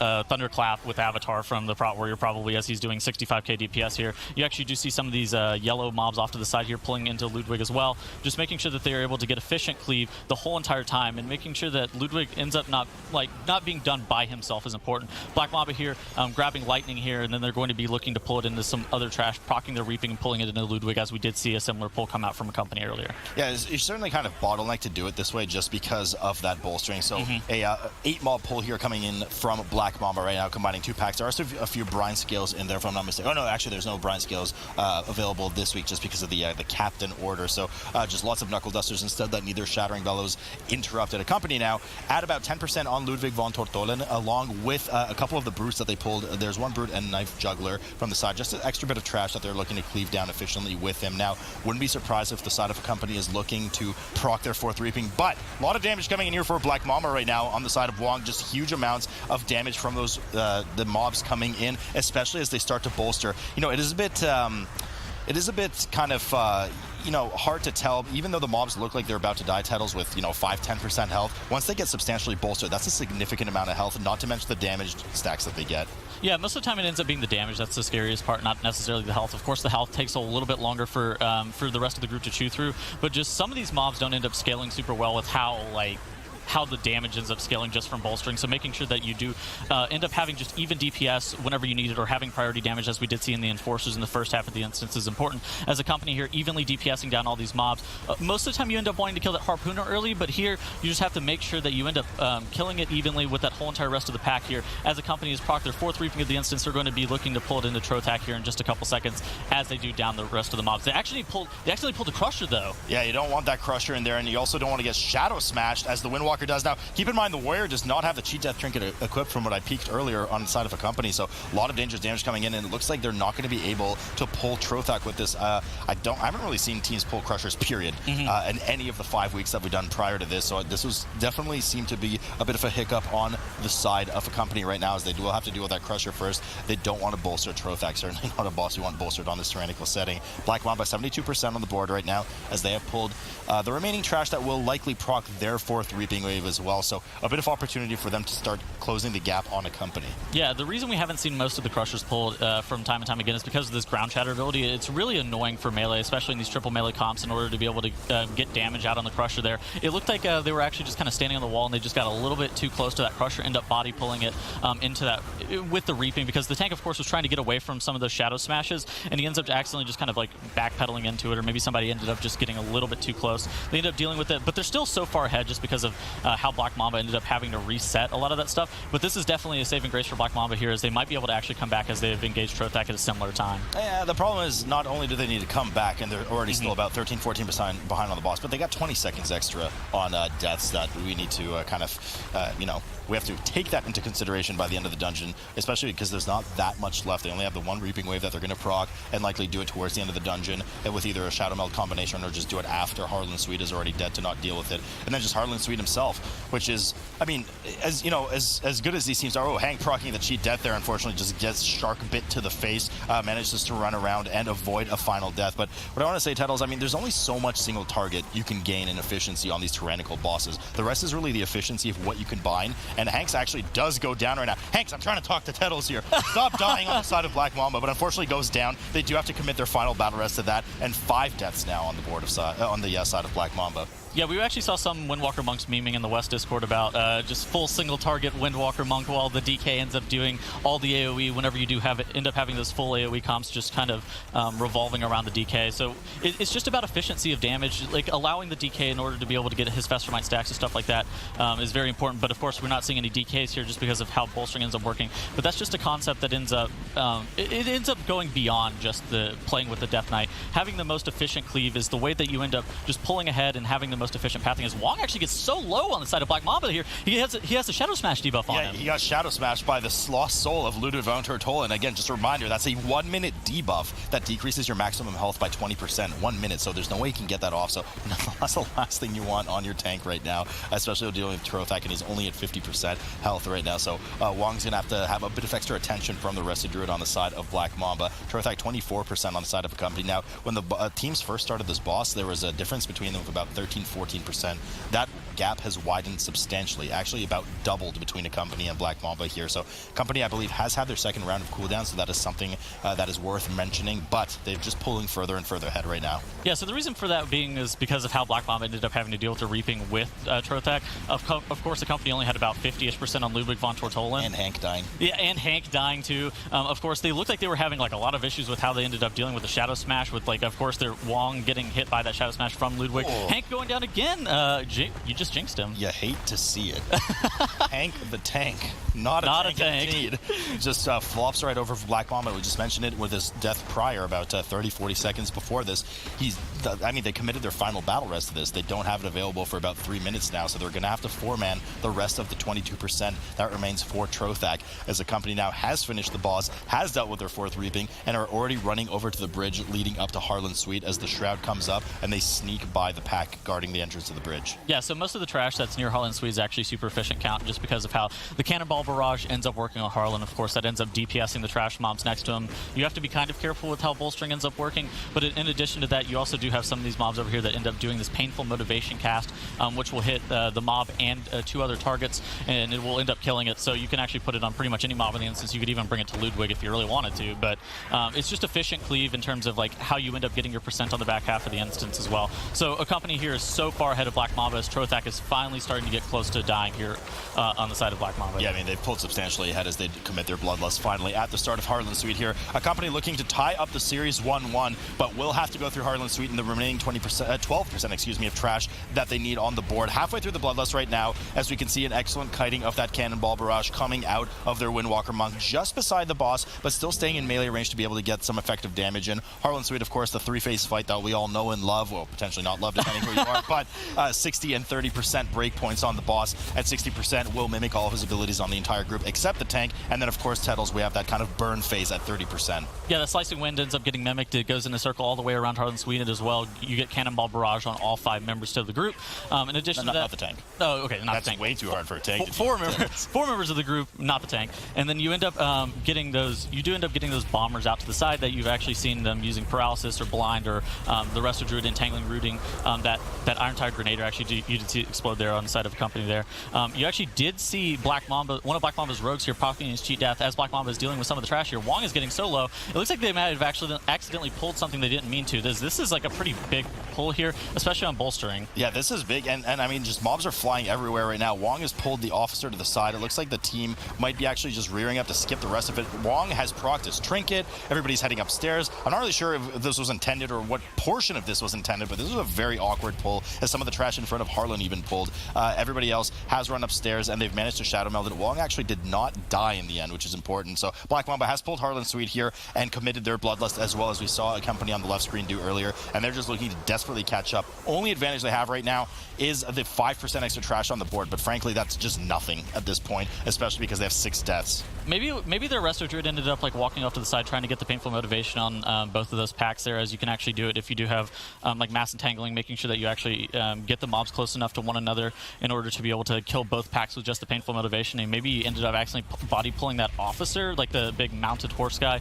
Accompany here, getting Harlan Suite close to this 30% break point where he ends up taking 100% increased damage here, and he ends up starting to go down super quickly. We're going to be looking to see Accompany end up pulling some trash into like the bottom 5-ish% of Harlan though, with the Cannonball Barrage just for efficient cleave. Yeah, something like that. And according to my mental calculations, the boss will be dying twice as quickly, taking that 100% increased damage. We'll have to double check that, of course, in the back room, Tettles, but Harlan Suite down to 15% right now, as Black Mamba still chewing through the first phase, about to get to that 60%. Accompany dealing with their final Cannonball Barrage, and they will take it off. So they've actually looked to play it completely safe. Okay. They don't even pull it with the boss right now. They're going to finish off the boss and then deal with their final 12%. I believe they skipped past the Ravager pack, so they're able to just use that painful motivation to their advantage in a moment. Yeah, they're going to be able to use both painful motivations there in order to be able to get all of the remaining count that they do end up needing. Of course, not using the Cannonball Barrage.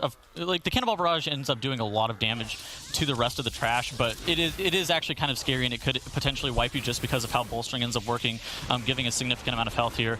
But Accompany here, just getting these painful motivation casts off, it's actually kind of scary. Are they going to wipe? They just pulled everything. What is going right now. on? Lexi goes down. The tank's about to go down. Dude, not wearing that trinket. Okay, they got it. Oh, my goodness. They finally got it. Oh, my good. That was just unfortunately sloppy at the end, but they did manage to eke out over Black Mamba, and I mean, you just hank to see it. I'm going to forget I just heard that. Team Week after week getting ready on the left side of the dungeon as they jump up immediately, getting ready to do a 6 to 9, anywhere between that amount of mob pool. We're not in a teaming environment, so they will be jumping straight into action as the Resto Druid will look to hop up on the stair. But Lexi does not do that, actually. In fact, none of the healers... Oh, no, finally, yeah, we see coming out of the Resto Druid on Black Mamba. Both heroes actually eventually get right up on that pillar to make sure that they negate the charges from the Juggernauts. That was actually super scary on the side of Black Mamba. It looked like the healer there had aggro on the Augur there for just just a couple seconds. Of course, it ended up snapping that auger straight to him. It ended up being super scary just because he could have ended up going down, getting meleeed by that auger, or just the cast all the way going through. It's also very annoying to have your Resto Druid up top on that ledge there because he's not able to actually get any Typhoons out. While it is super nice to have the Juggernauts always standing in melee, it's just something that you end up having to think about. Accompany just ends up dealing with that pack so much more quickly than Black Mamba just because of the auger issues that they had. Yeah, I mean, they saw Bloodlust running when they were done with the pack. They'd already mounted up and headed downstairs. So Accompany right now getting ready as we see an immediate heroic leap, taking no chances of slipping off the edge. Come for Team Accompany with the swords getting tricks of the traded. So threat transferred, of course, from the Rogues over to the Warrior right on that snap spot. They're going to want to make sure to kill these all around the same time just because of that Sanguine going down. Arming time, of course, for 1 second, and they do just an excellent job of that as we see that they have crowd controlled or sapped the Sky Screamer on the side. First raping is proc for them as they head downstairs to Razan. Yeah, you actually see on the side of Black Mamba the issues that could actually occur if you end up proccing your Sanguine just a little bit early. You actually had some of the Sards end up healing up. It looks like they only had one, but if they end up having like multiple Sards healing up over prolonged periods of time, it could actually be dangerous because you have to get out of that snap spot. And then with the Grievous in association with the Sanguine, it could actually just be super annoying for the group, and it would actually put a lot on the healers. Wong drops incredibly low with that Razan dot. Yeah, the Razan damage over time bleed, plus it makes you take increased physical damage. They had a Sky Screamer on top of it, something that they differed from Accompany. Accompany actually left that Sky Screamer sapped upstairs while Black Mamba dragged it down, kind of using the same snapping mentality, but using it to snap it down to Razan. So actually, I really like this coming out of Black Mamba. It was a bit scary there for a second for Wong, but they managed to stabilize it. Want to get the interrupts on that Sky Screamer. Only needs to be babysat by 1 melee or 15 or lower second interrupt for that AoE fear, and then you're all good, no problem. There's no bolstering. Wong's just taking huge amounts of damage, though, as it starts to snowball, not only with the Reaping Dot, but also the Grievous on top of it, and any other mobs that they have involved for that increased physical damage taken, not only from Razan's melees, but of course all of these Reaping mobs. Once again, they hide around the corner, making sure that they line of sight that fear. And I don't know if you noticed, Tuttle, but they had a really nice bump on that Ring of Peace before the Sky Screamer died, just to make sure that that Sanguine does not spawn under the boss. Yeah, so just making sure that you do get that Sanguine as far away from Razan as possible is actually very important, because you're also going to want to have Razan next to those stairs for prolonged periods of time, because you actually do have those 2 Sky Screamers up that staircase as well. So you're going to be able to pull those during the bottom little bit of Razan just in order to have a little bit more efficient cleave. You've actually seen Black Mamba spawning some of the reanimated Raptors there as well, just for more damage from the Outlaw Rogues, just because of how they end up transferring damage with Keep Your Wits About You, one of their Azurite traits that they do end up using. Excellent view here from Black Mamba from the point of view of the recently made famous Hanks, DPSing the bottom of Razan's feet. Absolutely dynamite performance coming in here on this T-Rex right now as Razan hits the 5% for Accompany. Will be going down first, of course. They did have access to the boss earlier. They just were able to chew through that first huge pack with the Bloodlust so much faster than Black Mamba, and are flexing their prowess on that AoE damage as they run upstairs, sap the Sky Screamer that's on the side, and run right past it into what looks like Volkal's Wing, whilst Razan only now has hit 25% for Black Mamba. Yeah, so Black Mamba is actually elected to pull both of the Sky Screamers into Razan, so they're going to have a little bit different of a loss timing than on the side of Accompany. It looks like the tank and the Windwalker Monk here on the side of Accompany are just kind of standing there for a second. I think they might... I wonder if the Rogues are doing something a little bit interesting there. Okay, so they end up pulling that Stalker there, end up getting a paralysis on it, and they were just kind of standing around there for a second. That was actually kind of weird. I mean, they're just having a good chat. What can I say?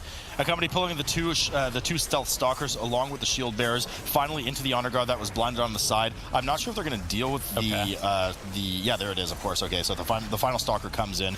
They were just kind of preparing everything together to combine it into one big pull in the middle. They were killing that reanimation totem, which is definitely I would say that's a really strange idea, because we've actually seen a lot of groups electing to pull the 2 Sky Screamers on top of Razan there, as opposed to pulling any of the honor guards in general, just because the honor guards, whenever they do end up getting that reanimation totem killed, they end up dropping a bunch of goop on the ground, of course putting a bleed on your tank as well, so that can actually be super scary. But not only that, it's just like really obnoxious for your melee in order to be able to get out the max amount of damage while dealing with the rest of it. Plus you're having to kite around Sanguine. I don't like that. No, I don't know. And it just does a rending terror bleed on the tank that just does so much damage. It forces your tank to eventually have to kite it, and just like the shield bearers, if there's no one, if the main aggro target is not within melee range, he will actually just rending terror one of the melee. Same with the shield bearers doing their shield bash on one of the melee. Nonetheless, it worked out for them. 37% on the board as they have mass stealth and mounted up over to Volkal, their second boss of the dungeon right now, making sure to get these reanimated totems down at the same time within 6 seconds of each other, else they will max heal. A lot of trouble coming in here for Black Mamba right now as Wong has procced his Cheat Death Trinket.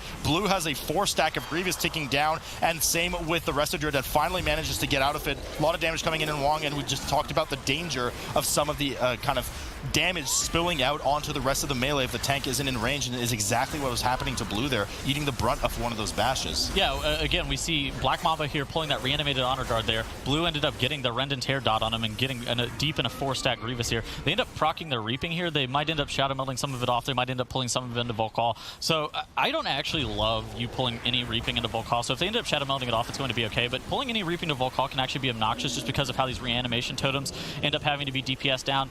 So you're going to probably only have one tank and one DPS sitting on the reanimation totem with the Risen Souls. If you do have a sizable amount, it can actually be kind of scary for your tank. Plus, it's just not like very DPS efficient. But it does look like they only had one on the side of Black Mamba, so it's okay. But I'm not a huge fan of the pull that they ended up doing. Same. Yeah, yeah. I mean, like, so they could have ended up CCing both of the Honor Guards and ended up pulling more of the Shield Bearers and the Stalkers off to the side, and then they would have like got to 39% or 37% on the side of Accompany and not procced their Reaping into this into Volcall here, and instead of used the Reaping in a little bit different part of the area. But it's an okay strategy, but I just don't think pulling the Honor Guards is actually very smart. No, my issue with it. Yeah, I mean, smart or not, it's just not efficient. No matter how, yeah, exactly. No matter how you cut it, they're just super dangerous. It just adds a ton of potential issue in terms of wiping the group or even just the tank damage itself becoming a problem. But we'll call here 24% of the second phase. Black Mamba only just now getting started on their second phase, and a bit of struggles in terms of healing for Lexi on the side of Accompany. Just kind of left the dot ticking on the players for too long and found himself in a situation where the inevitable first round of disease dot from Volcall is taking on the group along with the snowballing into 4 stacks of Grievous. So he's trying to play catch up right now, but they have killed the boss, so they're able to just get out of combat, drop the sugar crusted fish feast on the ground, which sounds absolutely disgusting. I wouldn't eat that. And eat up, get healthy, and now we're heading over to what is one of the more dangerous pulls in the dungeon. We're not in a teaming environment, so there's going to be 2 Stalkers here, 2 Witch Doctors, and 2 Shield Bearers, and Stalkers are actually in a very good patrol position. Yeah, so the reason that this pack is actually very dangerous is because of these Witch Doctors. They do end up doing a Bolt cast, which ends up needing to be kicked. In addition to that, you do have the Bulwark of Juju coming in here for the Shield Bearers, so making sure that you get that Shield Bearer Bulwark of Juju cast either interrupted using a Paralysis, a Gouge, a Shockwave, and a Leg Sweep or something like that is very important, as you actually do see the the Witch Doctor ended up getting killed on the side of Accompany. They end up using the Ring of Peace in order to get the rest of the mobs out of it, and that's the reason that this pack is so annoying, is because those Witch Doctors should get killed like almost instantly because of how dangerous they are for the whole entire group. But then you have Sanguine, so you end up having to like frantically move the mobs. And speaking of frantically, the Reaping pack has proc on top of Team Accompany, so second Reaping coming in on top of the remaining mobs, but they're doing a really good job there by the tank to kind of kite around in circles, making sure that none of the mobs touch that Sanguine and start getting healed per tick while remaining in that pool. Black Mob, of course, has already dealt with their second Reaping. We know that. Leg Sweep coming up from, or actually a Gouge, coming up from the group to make sure that Bulwark of Juju gets eliminated immediately. But they missed one of the Hex casts, unfortunately, and a lot of damage coming in on the Resto Druid right now in the form of the Venom Bolts from those Witch Doctors. So players need to make sure to lock that down as much as possible, but they did miss not only a bunch of those, but the Hex cast as well. They are managing to finally kill the rest of the mobs. They have used the Ring of Peace already, so the remaining 3 mobs will need to be moved manually by the tank. A lot of damage here from Accompany as well, as we see Tree of Life being busted out from Lexi. The rest of Druid right now healing through this 4-stack of Grievous, plus the Sword Cleave on top of the group. Yeah, I actually think this Tree of Life choice is actually pretty decent. A lot of the time you end up seeing Cultivation being taken on that row, but overall he's choosing to use Tree of Life just because he did know that this Reaping plus extended period Sard pull was going to be really annoying. So using the Tree of Life in order to be able to top people out of Grievous is actually just a pretty good adaptation here from the side of Accompany. I actually really liked how they ended up dealing with the Sky Screamer, making sure that all the Sards died away from both of the Sky Screamers as to not heal them with the Sanguine there. So that was actually really good here. Black Mamba doing something similar, kiting both of those Sky Screamers out of that Sanguine in order to have the most efficient cleave here, while Accompany snapping some of these Sards. They're going to be proccing their third Reaping at the instance here in just a second, as their tank is falling off the edge! Oh no! The tank falls down right now. The swords come with him just because of the snap mechanic that we were talking about earlier, and here comes the Reaping on top of that. He's starting to snowball into Grievous. Unfortunately, Lexi had to jump down after him, and one by one, like a line of ducklings, the rest of the group comes down into Razan's pit that they've already dealt with just to be able to get access to the mobs that are on the tank. Healer needed to go heal the tank, and the DPS needed to come downstairs to DPS the mobs that were killing the tank. So a bit of a nightmare scenario for Accompany here, as they have a slip up, but danger for Black Mamba right now as Wong goes down. Battle Res comes up immediately. Blue goes down as well. There's Reaping all over the floor, and the third there's a Sanguine all over the floor, and the third Reaping wave has just come in on top of the players. They've managed to stabilize now and have killed off most of the swords. there's a couple of Sky Screamers still in there. Just need to make sure to interrupt them. So they've averted a full disaster scenario for potential wipe right now, and hopefully can capitalize on this Accompany hiccup. This was a huge mistake on this side of Accompany. So not only did they end up wasting a lot of time having to run back, but of course they also did not be able to pull reaping efficiently with any of the Sky Streamers or any of the Auger pull or anything else. But Black Mamba here also making a mistake and not being able to really capitalize on the major Accompany blunder here. Black Mamba might have actually taken the lead there just by a couple seconds just because of how big that mistake ended up being with having to DPS down that reaping with just a couple Sards and having to like walk all the way back around. But overall, Black Mamba should win off of that, honestly. They should win off a major mistake like that. Should, but their pull wasn't flawless either. Yes. They had 2 deaths on top of it. That's an extra 10 seconds on the board for them as they're dealing with the double Auger and the double Honor and double Guard pull right in front here with the 2 Honor Guards. Not, of course, the same Honor Guards on the other side. Guards, yeah. Not nearly as deadly version of these Honor Guards, but they are looking to kind of move around as the Typhoon comes here from Accompany, making sure to get those Augers that are chain casting the wildfires out of the Sanguine on the ground. Not a lot of space for the teams to move in here, as you can see the camera kind of shifting in and out of proximities. Black Mamba is dealing with the final few kills here of the 2 Augers and Honor Guards, and they will proc their 4th Reaping out of this. So the team doing well to leave them low and start dragging them up the stairs to get out of range of them and proc their 4th Reaping at the top of the stairs in order to likely combine it with a larger pull upstairs. Bit of a damage mismanagement here for Accompany, though. Yeah, so they ended up having one of the Augers just kind of standing in the Sanguine for a little while, so it ended up healing a pretty sizable amount here. While inside of Black Mamba, they're gearing up to do a pretty big pull. If they end up doing it with their Reaping, they're going to probably end up popping their Bloodlust super early here. They might only end up having a couple of the Reaping mobs. They might have been able to shadow melt some of them off. But something annoying about this pack on Sanguine is that the Resto Druid normally ends up getting on a ledge in order for the Juggernauts to not jump out, so they actually will not have access to the Typhoon in order to be able to move the mobs out of Sanguine. So making sure that you have a really good use of Ring of Peace, like you did see on the side of Black Mamba there, is very important. But the Ring of Peace actually wasn't used for Sanguine there. It was just used to bump one of the transfusions on the healer. So it's a bit of a waste because transfusion is really not that dangerous. We're not in a bolstering setting. It just leeches a bit of health from their active target. So not really sure that was the best play. It just causes the tank to have to kite around relentlessly in circles more for the Sanguine that goes down. Of course, not the biggest problem in the world as their Bloodlust finally does fall off after 40 seconds of use, and they pulled Priestess Alunza along with the remainder of the 4th Reaping Wave. 97% trash on the board for them. Likely only have that one last Sky Screamer to deal with when it comes time at Yasma. Accompany here has popped the Tree of Life from Lexi and are dealing with their own 4th Reaping Wave on top of the same pull. So Accompany's actually just had a little bit sloppier of a pull in terms of how they ended up dealing with their Sanguine. A comparison to Black Mamba. Black Mamba's tank Wong there, kiting all of the mobs out of the Sanguine, making sure that they were getting really good kicks with relationship to when all those mobs were dying in order to be able to get the Sanguine kind of spread around that opening area. Whereas on the side of Accompany there, Lexi has to come out of that spot a little bit early in order to be able to get a good Typhoon out, just to make sure that some of the mobs ending up not healing in the Sanguine for prolonged periods of time. But even then, they still did get 2 or 3 ticks occasionally on like the whole entire pack, which ends up costing you a pretty sizable amount of time. Yeah, finally Dispel comes in for Team Accompany on their Prot Warrior tank, just having a lot of stacks of the Reaping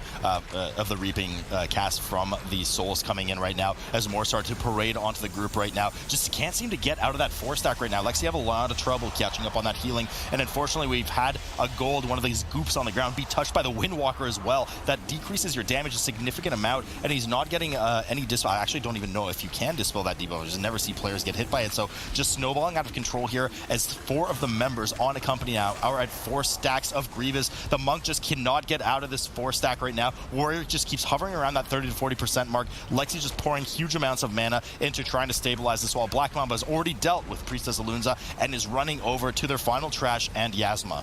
I think that that gold might have actually grabbed one of the bloods. I actually didn't see. It was actually super close. But Priestess Lunza getting super low for this side of Accompany. So basically the dot, there's 2 different dots here on Priestess Lunza. You have one that you get from the balls, which ends up giving you a damage reduction. And then you have one that just passively goes on all the players that ends up not giving you a damage reduction. It just does damage. Of course, Accompany not having dispels available for that dot just because he ends up dispelling the reaping off the tank a lot. But that dot did end up sitting on that Windwalker Monk for prolonged periods of time, pushing him even further into a 4-stack of Grievous, which I think he's been sitting in the whole entire fight for the most part. You actually did see Accompany there downing that Auger right before they end up killing Priestess Lunza as they make their way towards Yasma, while Black Mamba already proccing that RP as Wong gets incredibly low. I think he might have hit a spider there. Yeah, Wong hit a spider there, and Ash also just ran through the fire, of course, to start that RP up for the team there on the side of Accompany. But the problem was that the Warrior and the Windwalker just started running off with 4 stacks of Grievous as the healer was desperately running behind them trying to heal them. They didn't stop to eat at the fish feast or anything. Black Mamba here dealing with their first round of spirits on Yasma as she reaches 100 energy. Want to make sure, of course, that these ghosts of yourself essentially do not reach the boss, else they will pause for a massive amount of damage on the group, but they do manage to stun it and cleave it down just before it hits the boss, I believe. But Black Mamba chewing on Yasma right now as Accompany is running up the stairs, getting ready to pull the boss as well. Yeah, it's also important to note that Accompany only has 97% count, while on the side of Black Mamba, they have proc their last reaping of the instance previously, and then they're just trying to make their way through the instance. They only have Yasma to deal with, while Accompany does have their reaping with Yasma as well. Okay, so just a bit of lag issues here for the teams right now, as we're going to be coming back to the studio in just a moment. But yeah, I mean, really like clean runs mostly coming up here, titles from the two teams. Bit of hiccup from Black Mamba as well. Yeah, in addition to that, this is actually... are in Columbus, observing them from China here. So some disconnect issues and things like that can happen, but Black Mamba was able to seal the day as we were pretty much expecting and able to get the kill on Yasma. That's good. That's important. So that means that Black Mamba stays alive in the upper bracket, which is going to be really good for them. That's what we wanted to see if they wanted to have a shot at making it to land. And more importantly, is Tettles was wrong. Oh, wait a second. Hold on. Does it call for another high five? I love to see it here. And unfortunately, Titles, we are going to be seeing Accompany dropping down into that lower bracket. Accompany through that match. They definitely should not have lost that. Atal'dazor, they were just pulling it. They were Black Mamba and Accompany were both pulling that whole entire instance like. Coming in this dungeon, mostly because of the tyrannical ethics. Now, we did say that skittish and volcanic is a non-factor really, but there's still things that can happen. So let's see what those two teams are doing as they're both shrouding to the first room, basically. Yeah, so the first major pressure point of the instance, of course, is this very first pull here.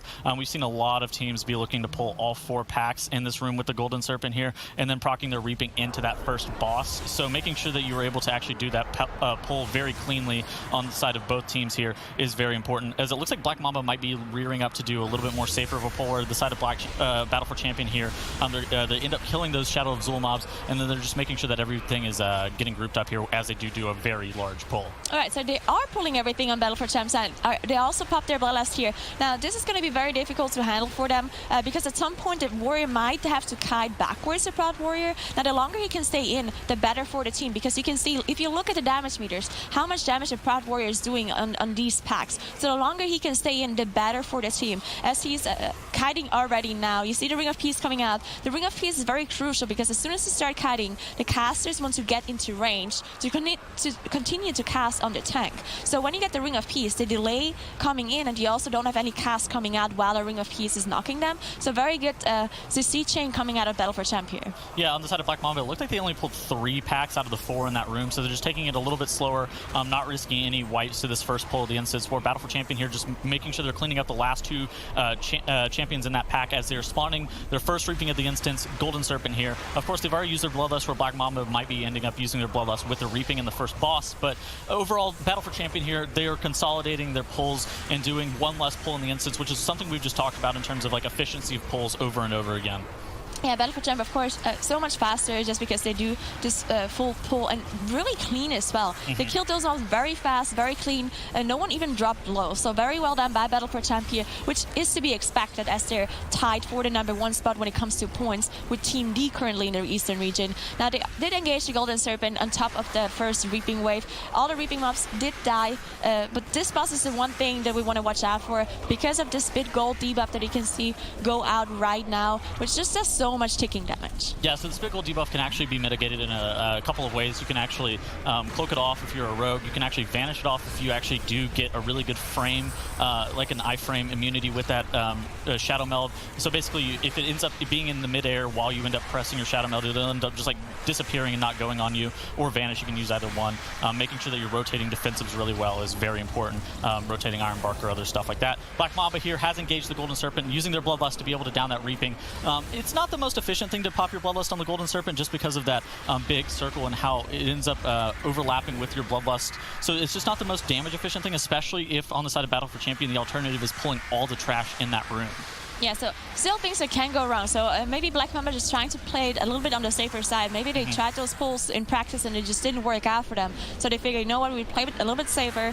If the other team pulls off the big pull and they do it well, then we lose. But if they mess something up, if they make a mistake, then we're going to be ahead with our safer play. Now, Battle for Champ on 40% on the Golden Serpent here. You can see the dot on Jack, the healer, as he switches in and out of bear form here. Now, one thing to note here that I just saw that none of those rogues are actually playing Dwarf, which is something we've seen from the Western region all the time, that the rogues are playing Dwarf instead of Night Elf because they don't need the Shadow Melt. They have Vanish, right? So the Eastern region not really catching on this Dwarf racial, which removes bleeds and any other dispellable dot, which is especially good in King's Stress because you can remove bleeds from the Berserkers, you can remove the Severing Axe from the third boss. So interesting to see that Battle for Champ and Black Mamba are choosing to play Night Elves here.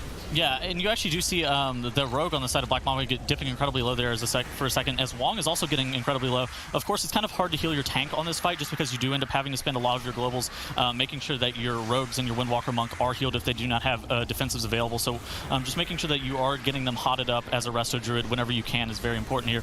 You actually see the Golden Serpent being kited around the room here whenever they do drop those pools on the ground, as to make sure that those blobs do not get close to the boss, as the healer on the side of Black Mamba dropped incredibly low there. Yeah, he did manage to recover here. Thankfully, he did not get another spit gold on him, as the tank also drops very low here. So Black Mamba definitely needs to recover here. The problem is, if a lot of people are low, the healer just has such a hard time to get them back up, as he has another spit gold debuff on himself, and you see just how much damage it does if you don't have a mitigation right, and he actually goes down. This means it's probably going to be a full wipe for Black Mamba coming in, because there's no one who can battle rest the Resto, as they're actually forcing the wipe here, going into the pools on the ground just to die faster.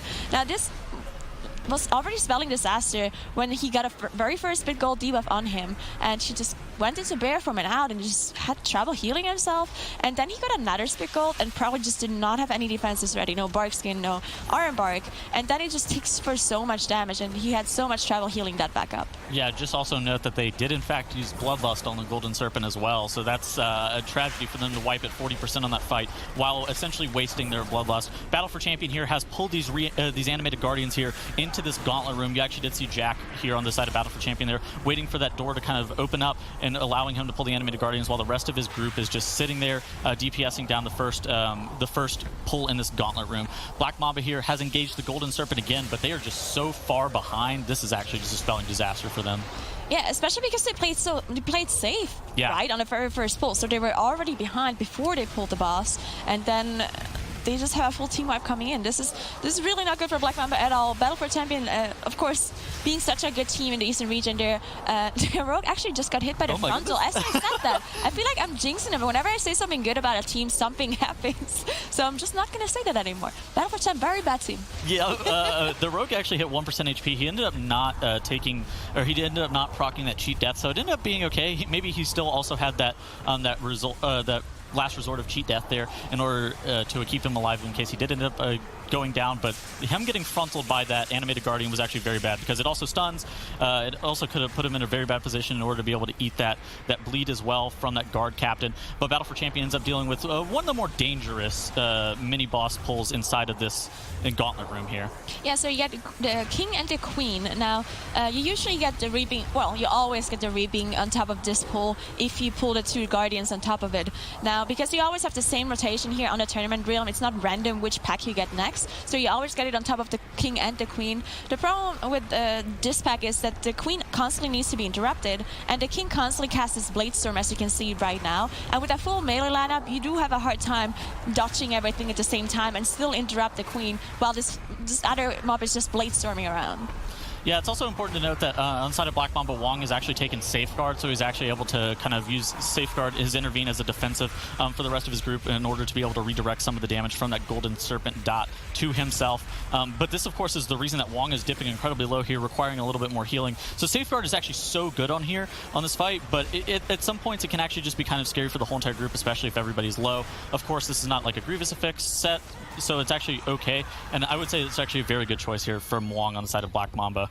Definitely. We see Battle for Champ on the last pack here from this gauntlet. Now they finished off the Reaping Wave, so they don't have to deal with that anymore. This last pack of the gauntlet is usually not a big deal on a non-fortified affix. The Queen does do a lot of damage with the shoot. The Queen is also not seeable in any way. You also can't taunt it with Force of Nature or anything like that. So if the tank has trouble surviving this Queen, he needs to go away in line of sight. But as I said, on a non-fortified setting, not really a big deal. As you can see, the tank dealing with it pretty well, and now they can go to the next boss room better. Yeah, Force of Nature, Moonkin Talon. We haven't seen very many of those, unfortunately. We saw one. Yes, yeah, we saw one in Seth Morales the first week from Pualuka, I believe. Yeah. So Battle for Champion here, they're going to be shrouding here through this Purification Construct. It's important to note that if you do in fact skip this Purification Construct, you do not get your King's Rest available skip from that Loa that you would normally get if you did in fact kill that. So just something to note in case they do end up wiping, they'll end up having to run back all the way from the beginning, so that would actually spell disaster for them. But playing to win, not playing safe here, as they do pull all of the embalming fluids here in this room. So we've actually seen a lot of teams pulling these constructs with all the embalming fluids, making sure that they get both constructs pulled. But it looks like Battle for Champion might just be pulling one, unless they're pulling the other one from the far side, making it come over to them. But it looks like they're just pulling one here. So Black Mamba just barely managing to finish off the first boss here, as they had their tank go down. They did manage to get the battle rest, and they did lose some more players, so 7 deaths in total now, but thankfully they did manage to finish off the boss. So now they're onto the gauntlet, as Battle for Champ, as you said, just pulling all those embalming fluids with the construct on top. Now they will trigger Reaping once they kill this construct, and this is something we've seen from them before. Instead of trying to kill a construct at the same time and pulling the Reaping on top of the boss, they kill one construct with the fluids and then kill the Reaping wave with the other construct. Now, I don't think personally that this is faster. You definitely want to have both of the constructs die at the same time and then pull the Reaping on top of the boss. But this is just like a safer way to deal with the Reaping wave. So on top of having it with the construct, and this is just something that Eastern region has been doing in the past. Yeah, so it's definitely not faster, but at the same time it's like way safer just because of how you end up not having all the embalming fluids in both of the constructs, putting you into that entomb, into those sarcophaguses at the exact same time. So it is a little bit safer, but overall I would much prefer to be seeing them pull all the stuff into Machemba. Of course they can play safe since Black Mamba's so far behind that they don't really want to throw a lead here, but moving forward, especially against some of the other top tier teams like Team D from this region, we would definitely want to see them make that swap into this more aggressive pull, especially on a week like Skittish and Volcanic. Yeah, exactly. As we said, those two actors are just really a non-factor, basically. But as you said, maybe they were just watching the stream. They know they're super far ahead, so they might as well just play that a little bit safer. There's no point for them to risk anything at this point, as they did pull the bossy and also pop their Bloodlust, which is not something we usually see. Sometimes, most of the time, teams save their Bloodlust and use it for the trash afterwards. Because usually when we saw some big pulls after this boss with double Berserkers, double Casters, and so on, we saw some wipes come in if they don't have the Bloodlust available to them. But maybe they just say, you know what, we Bloodlust this boss, and then we just pull safe and don't pull double Berserker. We just go one by one, because they could do that at this point. Yeah, Black Mamba is so far behind just because of ending up wiping on the Golden Serpent whenever that was at 40%, losing their whole entire Bloodlust, then having to chew back through that boss. It was just so bad for them as they were in that gauntlet room, making sure that they were able to deal with that Lightning Rod from the King there, just doing all of their power in order to be able to DPS through this gauntlet room, but they are just so far behind. They still have 2 more packs in addition to this pack that they're DPSing down right here in this gauntlet room, plus they're Reaping. They're just so far behind, while Battle for Champion here is at 50% on Machemba, so they're just kind of chugging away. Yeah, and one more thing to notice, if you play a little bit safer because you know you're so far ahead, it also benefits you for later on in a tournament, because the other teams who are watching, they don't know if you can do those pulls or not, because if you just play it safe and the other teams are watching, so they don't have to adjust their strategy, right? If Battle for Champ would do all those risky pulls and go ahead and Bloodlust later packs and pull triple Berserkers and whatnot, and then Team D is watching them and says, hey guys, they're super fast, they're faster than us, so we have to adjust something with our King's Rest strategy. But if Battle for Champion is not showing those kind of pulls because they're so far ahead at this point, then maybe Team D is not adjusting anything, so it could be a strategy point for them as well. Yep, Battle for Champion there, getting their friend out of the entomb, making sure that he he is able to connect back with the boss and dealing as much damage as possible, Machimba is starting to get pretty low. Machimba actually has a decent amount of health, but he doesn't end up doing a lot of group-wide damage. Instead, he actually he has some of the hardest melees of any of the bosses in any of the instances, just because he melees so infrequently. But he does very little group-wide damage. Of course, he does end up picking somebody to do that drain fluid on, which is actually very easy to heal back through, making sure that you end up topping the person after that in order to be able to get rid of their damage reduction dealt buff is important. But like overall, this is actually a very easy fight. You can also Shadow Meld or Vanish off that Drain Fluid as well, so something to be noting as you're going to be downing Machimba in just a couple seconds, hopefully skipping the last Entomb at the end of that fight. Yeah, because this boss does so much tank damage, sometimes people choose to not use the Shadow Meld or the Vanish to get rid of this Drain Fluid, because of course if the boss is not channeling Drain Fluid, he will melee the tank. And that's why sometimes they just let the Drain Fluid go through on a DPS just to make sure the tank has some breathing time. As Battle for Champ is going in on this pack, and they're not playing safe. They do pull the double Berserkers with the triple caster here. Yeah, so these Hex Priests are actually very scary just because of the Spectral Bolt. It will end up dropping your tank incredibly low. In addition to that, the Frost Shocks can actually just kind of chunk people low. Of course, during Skittish and Volcanic, it's actually not super scary, but like another week's like a Grievous week or something like that, those Frost Shocks could actually kind of get people super deep into Grievous stacks and actually just be kind of scary. As the side of Battle for Champion, the tank is starting to kite away as he does have those stacks from those Berserkers. And like you said earlier, nobody's playing Dwarf or Dark Iron Dwarf, so they actually can't remove that bleed from them. Yeah, very interesting to see. Maybe for some reason they play a strategy where they need to Vanish and to Shadow Meld, which is weird because Vanish really doesn't have a long cooldown on an Outlaw Rogue because of the way their roll works and their CDR, the cooldown reduction rather. And then Battle for Champion on the next pull here. Now this is also kind of a bigger pull that we have seen from the Western region as well, where they pull the Brute on top of the Beastmaster and the Raptor. Again, probably because there's just those two non-factor affixes that makes it possible to do those kind of pulls without having huge risk factors. Yeah, but Battle for Champion is actually just going through this instance so clean. We're on the side of Black Mamba here. They've finally made it into Machimba's room. They've pulled these two constructs. They're ending up pulling them together here, as opposed to... So they did all the embalming fluids by itself, and now they're doing the two constructs by themselves. So they're going to be looking to probably pull the Reaping into Machimba, but at the same time, it's still slow. It's just as slow as that we saw on the side of Battle for Champion. The only difference is that you're going to have Reaping into Machimba as opposed to Reaping into that second construct, but it ends up being the same number of pulls. It's just a little bit different in terms of like where you get your Reaping. Battle for Champion here has proc their fourth Reaping of the instance here, and they are pulling it into the next Hex Priest Berserker pack. Yeah, so in these packs, the Berserkers are one thing. That's usually what people are watching out for, the Berserker bleed, which does so much damage. One of them actually going on the Windwalker here. But for these kind of teams, I don't think the Berserkers are the biggest issue. It's mostly the casters, because the Berserkers bleed always goes on the closest target, and it can easily just be soaked by someone that isn't the tank. It can be a rogue that soaks it, or it can be the monk who soaks it and uses a cooldown. And it's really not that scary, especially in a tyrannical setting and with those affixes who are non-factor. So the bigger problem are really the casters who constantly need to be interrupted, who constantly cast those Frost Shocks and other abilities that are the scary part, and not really the Berserkers. Those teams are dealing with them really well.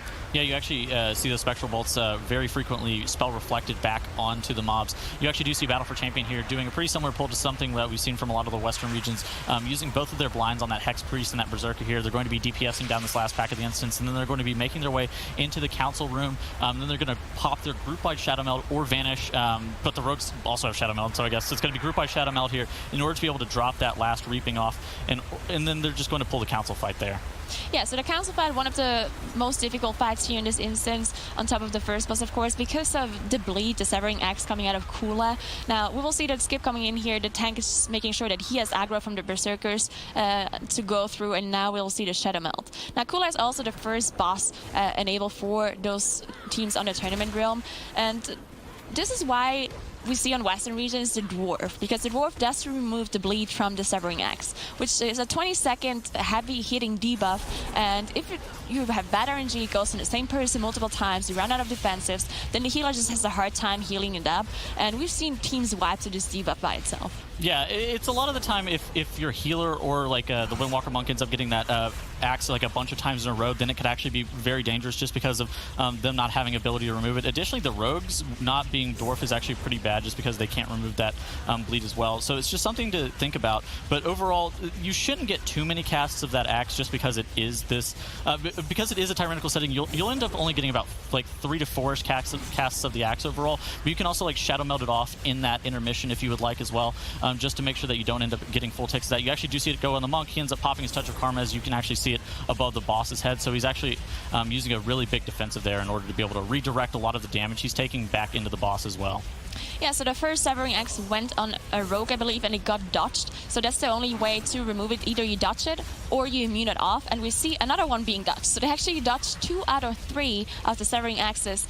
Very well dodged by Battle for Champion here, as they only had to heal one of the divas away. Now we see Black Mamba actually struggling a little bit here. Yeah, they look like they're resting their tank in front of where Machimba was. I think they ended up having to die and reset Machimba at some point. I didn't actually see what ended up happening as Battle for Champion here is on Zanzal. But Black Mamba just putting themselves even further in the hole there. Having to reset Machimba and having to like res everybody is actually very bad for them, as they're pulling Machimba again. They end up dropping an auto hammer. Maybe somebody need to repair there. The Battle for Champion already in the second boss here on Zanzal. Now this council plat has 3 bosses on live servers. Depending on the week, the rotation will be different and another boss will be first. But under tournament realms, for the whole tournament, for the whole season long, it will always be this rotation. It will always be Kula first, Zanzal, and then Akali. So nothing to worry about here with the randomness of the rotation, of course. Now Zanzal, not the most difficult boss here. Only needs to be interrupted as he casts these lightning bolts all the time. And once in a while he will spawn the totems that also need to be dealt with. But some of those totems don't really do that much, especially if you have a full melee lineup. So they're not that important. Yeah, making sure that you do kill that explosive totem with high priority is actually very important, because if that cast does end up going off, it will end up wiping your group. As for that, the Earth Totem, of course, ends up putting a shield on Zanzal, so making sure that gets killed second is important. Then, of course, the Torrent Totem is just kind of obnoxious, just because it ends up having that ground effect in order to make your melee get out of melee range sometimes and just end up having that area denial. But the Thundering Totem, of course, ends up just doing this Thundering Crash, locking out your healers occasionally if they end up hard casting abilities, but it's not super scary. You actually do see Jack and one of their rogues ending up going and dealing with that explosive totem. As it does end up going off, it almost ended up wiping the whole entire group. That was actually so bad for Battle for Champion. That could have wiped them there and forced them to run all the way back from the beginning of the instance. Yeah, that was actually very lucky that they didn't die here, as they didn't manage to kill explosive totem in time. That was very scary by them. And we can see the Shadow Melt and the Vanishes coming in, so they can use another potion, which you mentioned before on this boss. If in between the spawning of a new boss, you can actually Shadow Melt or Vanish to get out of combat, and then you can use another potion to not to proc the CD already, because if you use a potion in combat, of course the cooldown doesn't start until you get out of combat. So they use this very smart mechanic here to Shadow Melt and Vanish to get multiple potions into this fight here. And Akali, this last boss, usually not a big deal at all. The only difficult mechanic is the barrel through, which we can see on the monk right here. But they can delay it multiple times by vanishing and using other mechanics, so the boss just kind of stands there and constantly casts his barrel through. Yeah, Black Mamba wiping on Machimba once more. Of course, they didn't end up killing that construct on the bridge, so they have to run all the way back through.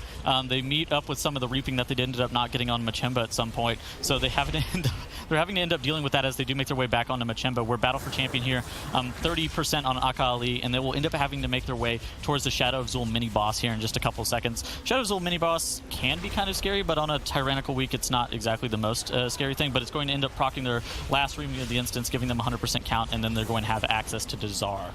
Yeah, Shadow of Zul, definitely not something you want to be fighting with when it's a fortified setting. Definitely a lot of trouble for tanks. Tyrannical should be a lot easier, especially if there's no other affix really preventing you from doing more healing like Grievous or anything like that. But usually those teams do have enough defensives, good defensive rotation and enough healing to be able to survive it. Now this last mini-boss does give the last 4% that they need to reach 100, and then afterwards they can just Shadow Melt after reaping, deal deal with whatever that is left, and then engage the last boss with their Bloodlust available too. Yeah, it's also important to note that the Shadow of Zul does end up putting a minion on some people occasionally with a big AoE circle that ends up going on them. That minion can actually keep you in combat for prolonged periods of time, even through like a Shadow Melt, so making sure that they do end up killing that at some point is important. The Reaping is going to end up being far enough away that it won't end up getting pulled, but just making sure that you do end up killing that minion so Jack could get out of combat, get a drink of mana is important. It's also... So Battle for Champions tank doesn't end up having Bwansamdi's Bargain Trinket, so this pull could actually be kind of scary, but I expect it to not. It shouldn't be scary because Shadow of Zul doesn't do enough tank damage, especially on like a 19 on Tyrannical, that he should need that Bwansamdi's Bargain, but it's just something that he doesn't have at his disposal here.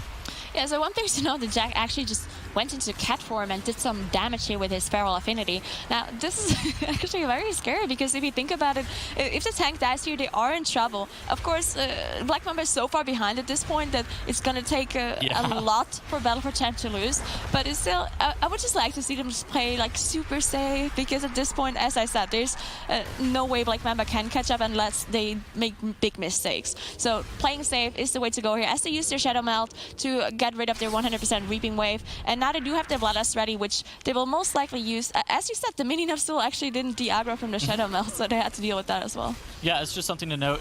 You did see Jack get a full drink, so he's full mana there, and he's sitting in cat form, DPSing down Dazor, as Dazor has been pulled for the side of Battle for Champion. Black Mamba here, 50% on Machemba, third time's the charm maybe, but for them it looks like it's pretty much all sealed away, unless Battle for Champion just had some huge mistakes on Dazor here. They would have to wipe multiple times though. Yeah, definitely. We saw King Dazor caused some troubles for teams. If last time, for example, we had the Grievous affix for the Western week. So if people got hit by those Gale Flashes that are going around the room multiple times, it leaves behind a dot that ticks for quite a bit of damage. So on top of Grievous, that was kind of a problem. But other than that, there's really not much that can cause problems except Sala. But they're waiting with their Bloodlust to kill it as fast as possible to not get many of those AoE fears, and therefore it shouldn't be a problem for Battle for Champ here. Yeah, Tazala is Dazar's second dinosaur that ends up spawning. Raban, of course, ends up dashing around doing that hunting leap where he ends up doing that frontal ability in front of all the people. As you actually do see the rogue end up standing in front of that frontal, that hunting leap, proccing his cheat death there. They have end up using their Bloodlust here.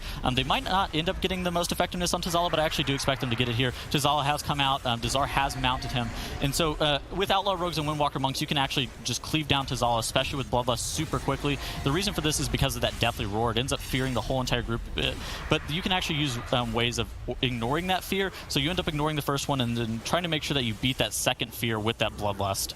Yeah, so one thing to note as well is that Raban can either be focused, the first Raptor, or it can be ignored. Now, it's more efficient to ignore it if you want to kill the boss faster, but having Raban up for a long period of time definitely can cause trouble, especially if you get the AoE fear from Zal at the same time. It can be people getting feared into the hunting leap and dying because of that, or people getting feared into one of those Gale Lashes. So that's definitely something that they need to watch out for, but Battle for Champ still wanted to play risky, even though they were so far ahead, and they didn't have a problem with it at all. They were just cleaving Raban down once the Bloodlust was up, and at this point they only have King Dazor left, and in the last phase really not that many difficult things that can happen as long as you dodge those spears. Yeah, and Black Mamba 35th times the charm there, downing Dazor after multiple attempts here. Battle for Champion doing a good job on Dazor here. Jack actually doing 10.5k DPS. Good job, Jack. As the healer DPS on this affix set should actually be very high, just because it is skittish and volcanic. We've obviously seen Grievous weeks where the healer has to heal a ton just because of that Quaking Leap. Quaking Leap ending up putting Grievous on the whole entire party here, but Jack from Battle for Champion making sure that he does end up passively hotting up the whole entire group and making sure that he's able to get as much damage out as possible. Yeah, I'm very happy to see that Jack finally switched to a good healing class, which is Underrot, of course. Battle for Champion is on 50% on King Dazor here. Really shouldn't be a problem anymore for them to deal with this. A very clean run by them, 0 deaths, and they have a very good time as well. So good job by Battle for Champion. Black Mamba, on the other hand, they definitely have to work on their play, as they're 14 deaths into the dungeon, not even close to the third boss. They're just so far behind at this point. I mean, this was like by far the sloppiest we saw from Black Mamba here, but Battle for Champion here with just a super clean run and something. You're going in for the very first pull here. Yeah, we actually do see on the side of Battle for Champion, they're looking like they're skipping a lot of these initiates, and the reason for that being is like what we were previously stating. It just ends up getting like a lot of stacks and necrotic on you. As you do see Wong here on the side of Black Mamba here, stacking up his necrotic very high. They end up killing those initiates before they end up fleeing in tear, as Wong ends up getting, you end up getting that Templar down. While on the side of Battle for Champion, they're doing a very big pull here with all of those casters, with all the spiritualists and the attendants and everything, snapshotting them onto the Brazier in order to be able to get them grouped up as quickly as possible. And then the tank on the side of Battle for Champion is just running away, trying to get a reset. They actually had one of the attendants feared downstairs and they pulled the living core in. Okay, so they feared one of the Templars. They fell down into the living current area and it pulled. And this living current will knock you into the air. It's a huge disaster. It's going out now. You can line of sight the knockup though, and you can outrange it. But we see Jack going down, getting hit by the knockup, and they can't reset the aggro of this living current. The only way is to fully reset, or to somehow make sure you kite it out, as we see those disaster for Battle for Champ here. Yeah, this is actually so bad because not only did they ended up using their Bloodlust, they end up losing all of their offensive cooldowns there. They end up using their Somni's Bargain Trinket on the side of Battle for Champion's tank here. While Black Mamba here just kind of chugging along, pulling it incredibly slow. So this is that high risk, high reward strategy that we were talking about a little bit earlier in King's Rest, with how they ended up pulling like the whole entire first room. Black Mamba here electing to take a little bit slower of an approach, just doing it just kind of piece by piece, making sure that they're able to get like a more consistent, easier pulls. That was just so unlucky on that pathing of that feared mob into the living current.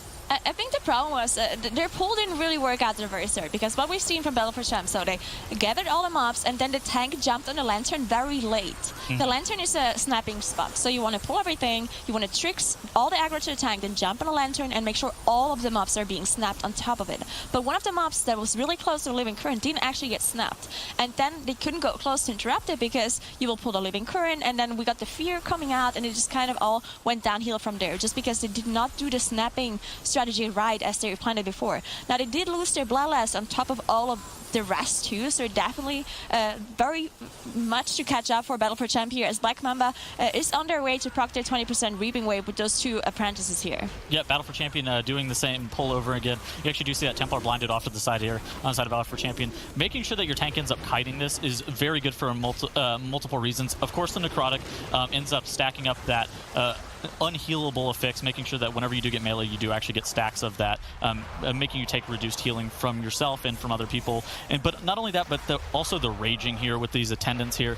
And the attendants end up casting that water blast on your tank, and it can actually be so scary just because of how much damage those water blasts do end up doing. So the Battle for Champions tanking up there, kiting away. You actually do see Jack rooting that Templar there as Battle for Champion is making their way through the instance here, while Black Mamba has pulled Reaping into Accuseer, but they're wiping.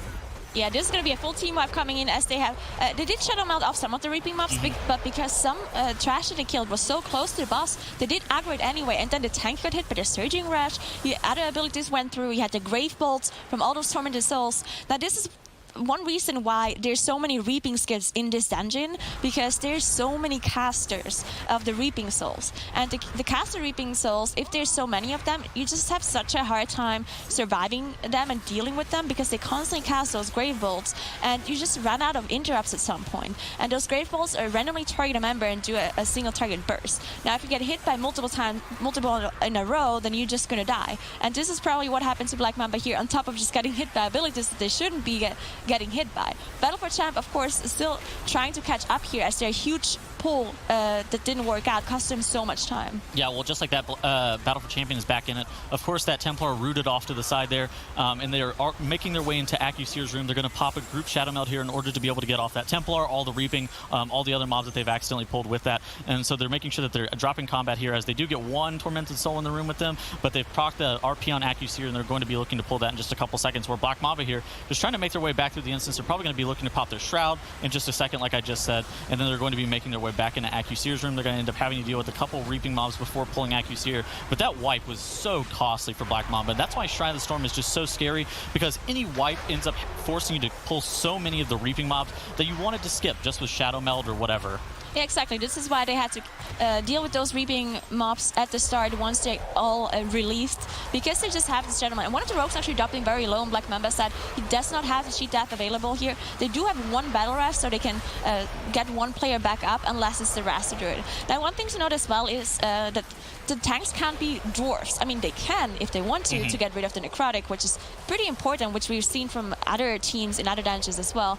But Shrine is just one of these dungeons where you need the Shadow Melt. The tank actually dying on Battle for Champions side. They do have a rest, but everyone else is aggro and they might just go down too. What is going on here for Battle for Champion? Maybe the tank just ended up getting too high on necrotic stacks because they do have that Templar with them. The Templar has enraged here. Yeah, maybe he got hit by the Surging Rush or something like that, but he ends up going down. They end up using a battle res. The rogues end up being able to tank the Templar and Accuseer for a couple seconds with Repose, so it ended up being okay. The Templar was enraged, but it looked like it was enraged after the tank had already died. Okay, so I think the Templar ended up putting that debuff on the tank, and he maybe just got comboed and ended up dying. That was actually so bad for Battle for Champion. Whereas Black Mamba here going to be pushing Accuseer into the second phase in just a couple seconds once they do get him down to 50%. But overall, we've seen two sloppy Shrine of the Storms here coming in for both of these teams. Yeah, this is just the start of the dungeon, really. We saw people get hit by Surging Rushes, people not sniping properly, pulling Living Currents and so on. So we will see how the intermission phase works out here for both of those teams, as Black Mamba is already there. Now, the intermission phase is very difficult, especially on Necrotic, because you need to off-tank those Aquilings, and they apply Necrotic to you. So on top of having all this other AoE damage going on, you also need to deal with the Necrotic. Now, we will see the Surging Rushes coming out of them soon, and let's hope no one gets hit by it, because if you fall off, you can't be rest. Yeah, well, additionally, they do have one battle res available, but like you said, they're going to be out of range. You actually do see the Resto Druid and Hanks and the tank all tanking one of the Aquilings, respectively, on the side of Black Mamba, whereas for Battle for Champion here, it looks like Jack, their Windwalker Monk, and their tank are all tanking one of the Aquilings, just making sure that they do end up getting tanked as to not cast that Sea Blast, because if they don't have anybody in range, they're going to end up doing massive amounts of damage to whoever does, in fact, have threat on them, as they can't be moved. These two apprentices here getting Ring of Peace off the tank, getting the tank a really good reset there. That was actually very good for the side of Battle for Champion here, as they're DPSing down the last Aqualing. But on the side of Black Mamba, they have spawned Accuseer again, and they're going to be just on the bottom half of him. Yeah, Battle for Champ just 10% ahead in trash percentage too. They are slightly behind in boss damage, so they're going to kill a boss slightly later, and they also don't have a battle rest available to them, but they're 10% ahead, so they can skip something later on that Black Mamba has to kill. So that's definitely something you have to keep in mind. Now, 33% is quite a lot, because we usually see the teams have a little bit less percentage and then do a huge pull right after this boss, and then do a 40% reaping plus trash Shadow Melt skip over the bridge. So they can't do, they can do the huge pull, but then they need to kill everything at the exact same time if they want to do the same skip. So it looked like Hanks on the side of Black Mamba ended up pulling Windspeaker Heldus, that mini boss there. He ended up grappling, then vanishing it off, while the rest of his group kind of slid by, where Battle for Champion ended up not pulling any of the initiates. They just kind of left them all up, and then they ended up shrouding past, where they ended up just using one of their shroud charges. Of course, having two rogues here is actually very good, just because you can end up using... There's a lot of shrouds that you can end up using here, and especially whenever it is on a 6-minute cooldown, you can actually get some really good uses out of it. Of course, Battle for Champion and Black Mamba having some hiccups there, so you might have ended up being able to get multiple uses just from one rogue anyways, but this is still a very good comp, of course, because rogues are very, very strong right now. Black Mamba and Battle for Champion doing a very similar pull here in this hallway area. You're saying rogues are good? Yeah, they're okay. I don't know. All right, Battle for Champion proccing their 40% reaping wave, and now we're going to see the Shadow Melt skip going in, as their tank is just making sure he's aggro of everything until his whole team went past the bridge. And now we saw them go line of sight here and use their Shadow Melt. Now, some of the Reaping Souls did aggro, but it's not going to be a huge deal. The Reaping Souls really don't do that much as long as they de-aggro this Elemental, the mini boss on the bridge, because that one is definitely deadly. Now, Black Mamba, on the other hand, still dealing with this trash. Yeah, Black Mamba elected to not pull a ton of trash at the very beginning of the instance, and then they just kind of ended up proccing the Reaping with some of the mobs that ended up standing next to Accuseer. So it was definitely a little bit difference of strategy between Black Mamba and Battle for Champion here. But they're going to end up having to pull more trash here in order to be able to proc their 40% Reaping before crossing the bridge. So it's going to definitely be interesting for them, and it's slowing them down. So they should have been able to capitalize on such a blunder for Battle for Champion's opener here. But overall, they look like they're just pulling pack by pack and just pulling a little bit more conservative and slower, like we've been stating this whole entire time, while Battle for Champion here making their way towards Brother Ironhole and Galecaller Fae here with their Shroud. I like the strat a lot coming out for Battle for Champion. It's a good strat, yeah. Kind of the same thing as we've seen from the Western region before, where you just strat past the mobs, you engage the boss, and then later on you deal with the initiates and pull them slowly back in. Now, the initiates are... We saw actually one of the rogues getting hit by the frontal from Iron Hall, which procced his cheat dash, so he definitely wants to be careful from now on, not get hit by anything else. Now, the reason why you don't pull all those initiates at the very start is because of the necrotic, of course, but they aggro some of the initiates, even though the tank did not reset his necrotic yet. So that's why he has super high necrotic. They somehow need to make sure he resets this as... Okay, there was a reset coming in. Yeah, rest in peace Blue on the side of Black Mamba, as they are getting that mass res available to them, as they are kind of pushed over to the side. It looked like Blue and Wong ended up pulling that Rune Carver, and Blue ended up dying here, as they're kind of they're looking to need to get a little bit more count before they do end up using their Shadow Meld in order to be able to skip their 40% reaping, whereas Battle for Champion here, already at 38% on Gale Caller Faye and 68% on Brother Ironhole. They're just making sure that they're getting really efficient cleave in terms of what they end up pulling into these bosses, making sure that whenever Gale Caller Faye does end up going down, they're able to pull some of the more caster-heavy attendant pulls into Gale Caller Faye because of the availability of kicks, but they're just waiting to DPS down that boss a little bit quicker first. Yeah, we do see a lot of tornadoes spawning here, meaning that they actually choose to interrupt Gale Caller Faye while she has the buff up. Now, if she does have the buff up from when reaching 100 energy and you interrupt the Tempest, then you will get those tornadoes in the room. Some teams choose to just not interrupt her while she has the buff and let the Tempest go through, just so you don't have to deal with the tornadoes. But Battle for Champ just dealing with them, and Gale Caller Faye goes down now, and she actually pull some initiates on top. And one good thing about the initiates is that they actually run away once they're low HP, and they also are enraging, so you don't have to deal with them once they're raging. Yeah, but the two apprentices sitting on top of the tank there can actually be kind of scary just because of how the necrotic ends up stacking up. So making sure that you are getting resets with the Ring of Peace or Ursul's Vortex, or just kind of typhooning the mobs off of your tank there for Battle for Champion is important, as you actually do see one of the rogues getting kind of low. He ends up not proccing his cheat death. Black Mamba here, they have to deal with a lot. They have to deal with more reaping than on the side of Battle for Champion here, just because of the proximity of the reaping to the rest of the group whenever they do end up shadow melding. But they have done their skip, and they are making their way through the instance, trying to meet back up with Brother Ironhole and Gale Caller Faye where Battle for Champion is, but they're just a little bit behind here. Yeah, Battle for Champ does have their Bloodlust ready. We'll see if they want to save it all the way to the last boss, or if they want to use it on a trash ball for the bridge or something like that. Most of the teams are saving their Bloodlust for the last boss, just to be sure that they're going to be two-facing it. And Battle for Champ is really fast at this point, so if they choose to Bloodlust here, I don't think they will have it up again for the last boss, unless they're making mistakes, of course. Now, they want to proc their 60% Reaping Wave here to do Reaping plus Trash skip, and they're actually choosing to do this kind of pull that we've seen from Abracadabra, actually, in the Western region, where they pull 5 Enforcers and a Ritualist. This is actually so scary on Necrotic, as you actually do see the tank from Battle for Champion having 39 stacks of Necro there, but he's looking like he's going to get a reset here just with some of the knockbacks and everything in order to be able to get a reset. You actually do see the Spiritualist in there too, making sure that you actually get a kick on that Unending Darkness is actually very important, because if that cast does go off, you will take increased shadow damage from like the Void Seed and from the cast itself, so that's also important.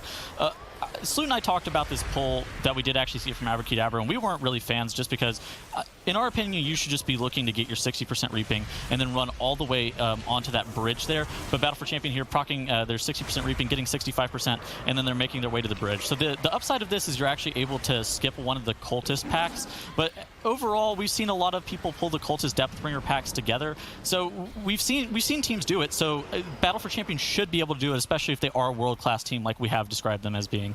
Yeah, Battle for Champ did get the Reaping skip off with their Shadow Meld, of course. Now, they are on 65%, which usually when you don't do the Enforcer pull, you have 60% when you get here, as you said, so you're able to skip one of those packs. But they're pulling the Tentacle pack, and let's be honest, Battle for Champ is watching the stream. They know they're ahead. They know they're pretty far ahead, as Black Mamba just now engaged the second boss fight. So maybe Battle for Champ just choosing to play a little bit safer here. There's one thing they could do, which we've seen from other teams before, where they pull one of those patrols on the bridge on top of this pack. But that is definitely very difficult to handle, because there's so many things you need to dodge at the same time while also staying in range of the tentacle with Necrotic. Yeah, that's actually super scary, as you actually see the Battle for Champion tank getting very low there, dealing with those tentacles, as Sloot loves to call them. They're going to only be pulling probably one of these packs on the bridge at some point, just because they are so high on count. Of course, you only need 60% count. but we've seen a lot of teams pull the cultists maybe into the tentacles, or they're just making up time elsewhere. Of course, on Necrotic, it's actually kind of hard to pull the cultists in the tentacles just because your tank is going to get too high on stacks. But maybe it's just not an adaptation in strategy due to Necrotic, or maybe it's just Battle for Champion just playing it super safe with how they end up doing their strategy, which if they're going for speed, this is not exactly what they're looking to do, but this is the most consistent strategy, especially since they're so far ahead of Black Mamba here, as Black Mamba is at 16% on Gale Caller Faye and 60% on Brother Ironhole. So they're still in contention, but they would need a major blunder for Battle for Champion here. Yeah, Battle for Champ, even though they did have this huge mistake on the very first pull where they lost their Bloodlust and they lost a lot of time, they're still pretty fast. If you look at the final time, they're 15 minutes into the dungeon, so definitely doing well here and making sure they did recover from this huge mistake at the very start of the dungeon. Now they have to proc their 80% Reaping Wave from these Dweller packs here to be able to have enough trash once they reach the final boss room, but they choose to do the boss first, as it seems like, or they were just waiting for some of the cooldowns to come back up. And they're engaging the Dweller pack now, and then they will Shadow Melt off the Reaping Wave and make sure to deal with the next boss. Yeah, so making sure that you do get that lash debuff off of you, and then while the RP is going, you just kind of have a little bit of inherent downtime before Lord Stormsong ends up spawning is important.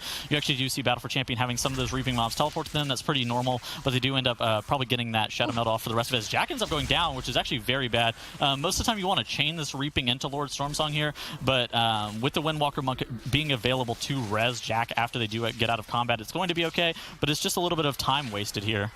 That was actually a little bit unfortunate or misplaced by Jack, because he ended up standing in a snapping spot.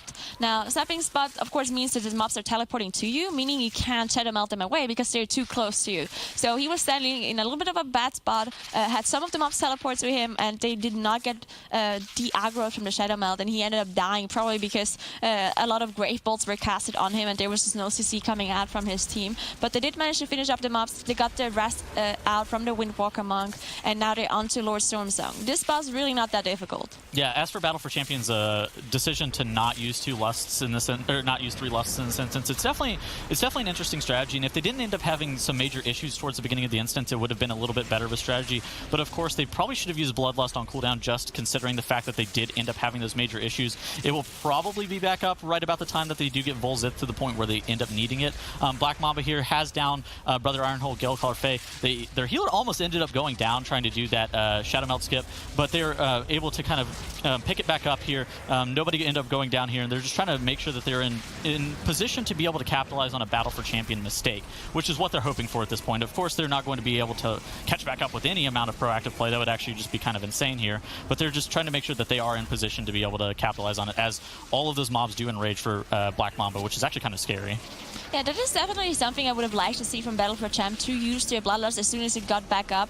Even though their strategy probably is like, okay, so we can only use 2 Bloodlusts, we're going to use it here and there. But if you have a huge mistake like that at the very start of the dungeon and you lose a lot of time like that, then they probably should have said, hey guys, we can use another Bloodlust. We can do it. We're going to have it back up at the very end of the dungeon. So definitely a mistake by Battle for Champ not to use that second Bloodlust on cooldown. But again, they're really far ahead, so it's not going to cost them too much. As they kill the boss now, they need to wait until the RP is over, then they can swim to the last boss room. Yeah, it's going to end up being about a 22 or 23-minute dungeon, so maybe they would have actually been able to get it used whenever they do end up pulling Brother Ironhole and Gale Caller Faye. So it would have actually even been like it would have actually been a really good use of Bloodlust as well, or Drums, because we don't have any classes that have like Time Warp, Bloodlust, or whatever on their side. Black Mamba here pulling these tentacles as well, making sure that they are able to knock those cultists off their tank, try to keep Wong as low on necrotic stacks as possible, because he does have to tank those tentacles for the full time. As Wong drops to 5% health, and he's starting to get super low here.